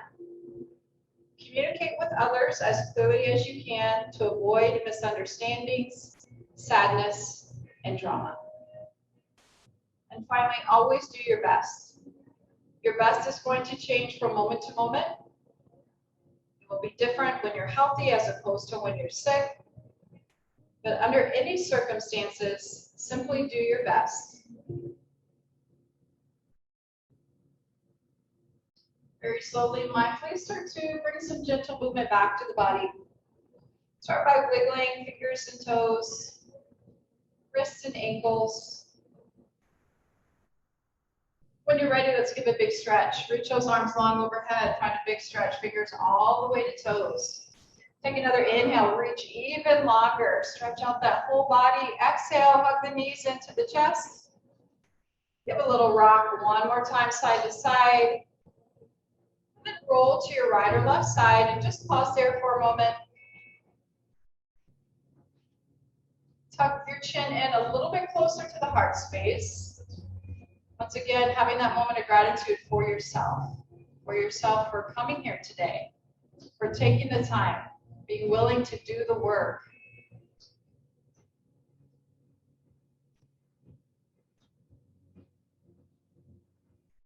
When you're ready, nice and slow, start to press yourself up, finding that comfortable seat, top of your mat. We'll close our practice. So once again, we're going to come into our mudra, actively, energetically engaging with the heart center. So press the thumbs in again. Gently bow the head in. Again, having a moment of gratitude for yourself, for being here today, for listening to that teacher within. Gratitude for the yogis around you and the people in your life that you learn from every day, and their teachers before them. Thank you so much for sharing your time with us today. It is always truly an honor. Namaste. Great. Thank you, everyone. Hope you enjoyed that. All right. Welcome. Manisha's going to end us off here.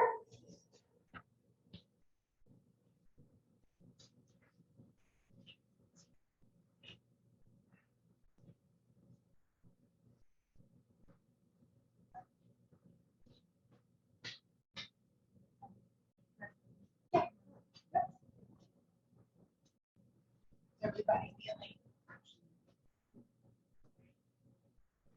Do you have any questions? An opportunity before we close out to see if you have any questions. Share.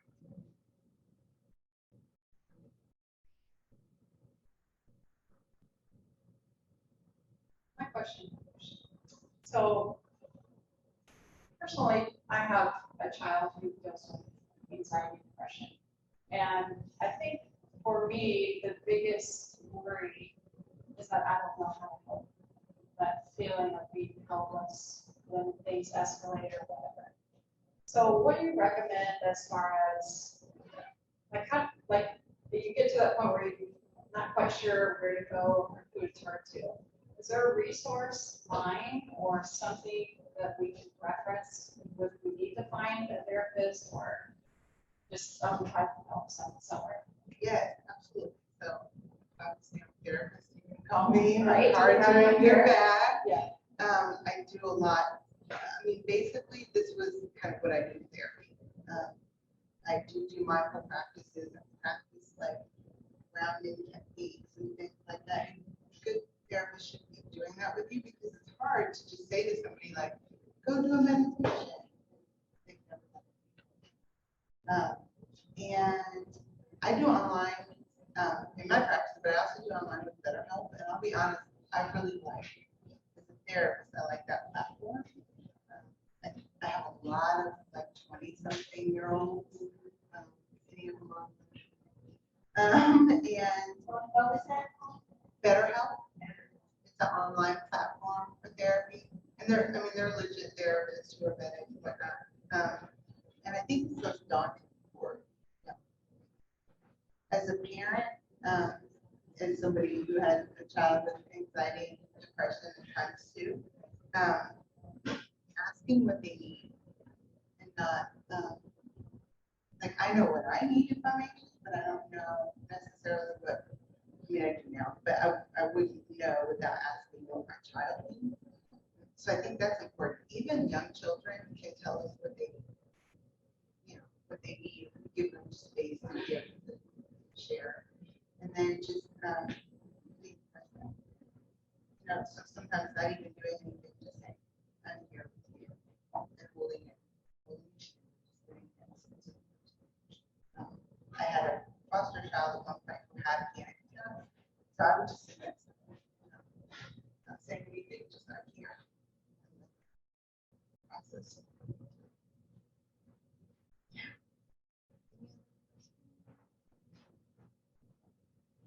Thank you all so much for being here. In your bags is my card. Ellie left the paper with her card. Kristen, Yes, it's a free class, so my business card is in there, so just, you can email that, email on the card that goes directly to me, so if you want to come in for a free class anytime, just let me know, give your name, and I'll get you in a class. an online class. And You've been doing online, yes, we have online live class. stream and in studio. In studio gets a little busy, so you want to let me know ahead of time if you'd like to come in studio. You can look at our website, we have 30+ classes a week, live stream in studio. Plus we have free community yoga every Saturday at Lions Park. So if you're don't want to come back into the studio or whatever, it's super fun out there. The whole town, Zionsville comes out, we have 23 people show up. It's a really cool thing. So come join us out there. And I don't know if Ray's card is in the back, but if you didn't get one, grab a card. She has a jar too there if you want to show her some love before you go.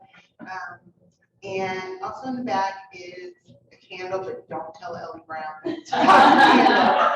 I gave you there's a toxic candle in your bag. And I think there's also a toxic bath bomb in there. There's some herbal tea that is not toxic. We'll talk about that. And a little diffuser if you've never used those for tea. I love my tea in the morning. So I do what you do. I get my tea in the morning. I just sit and watch the outside space. I thought I had out a couple books that I brought that if you're interested in learning more about mindfulness that you could purchase. One of them is John Kabat-Zinn's. Oh, they're right there. Yeah. And then I have my meditation book out somewhere too. If you want to look at, those are the books that I use as a provider, and but they're great for at home for CBT or for mindfulness practices. That's it. Thank you so much for. I can share my website via email so you can visit and see when we're going to do this again. We will do something like this again if everybody enjoyed it. So thank you so much. Thank you.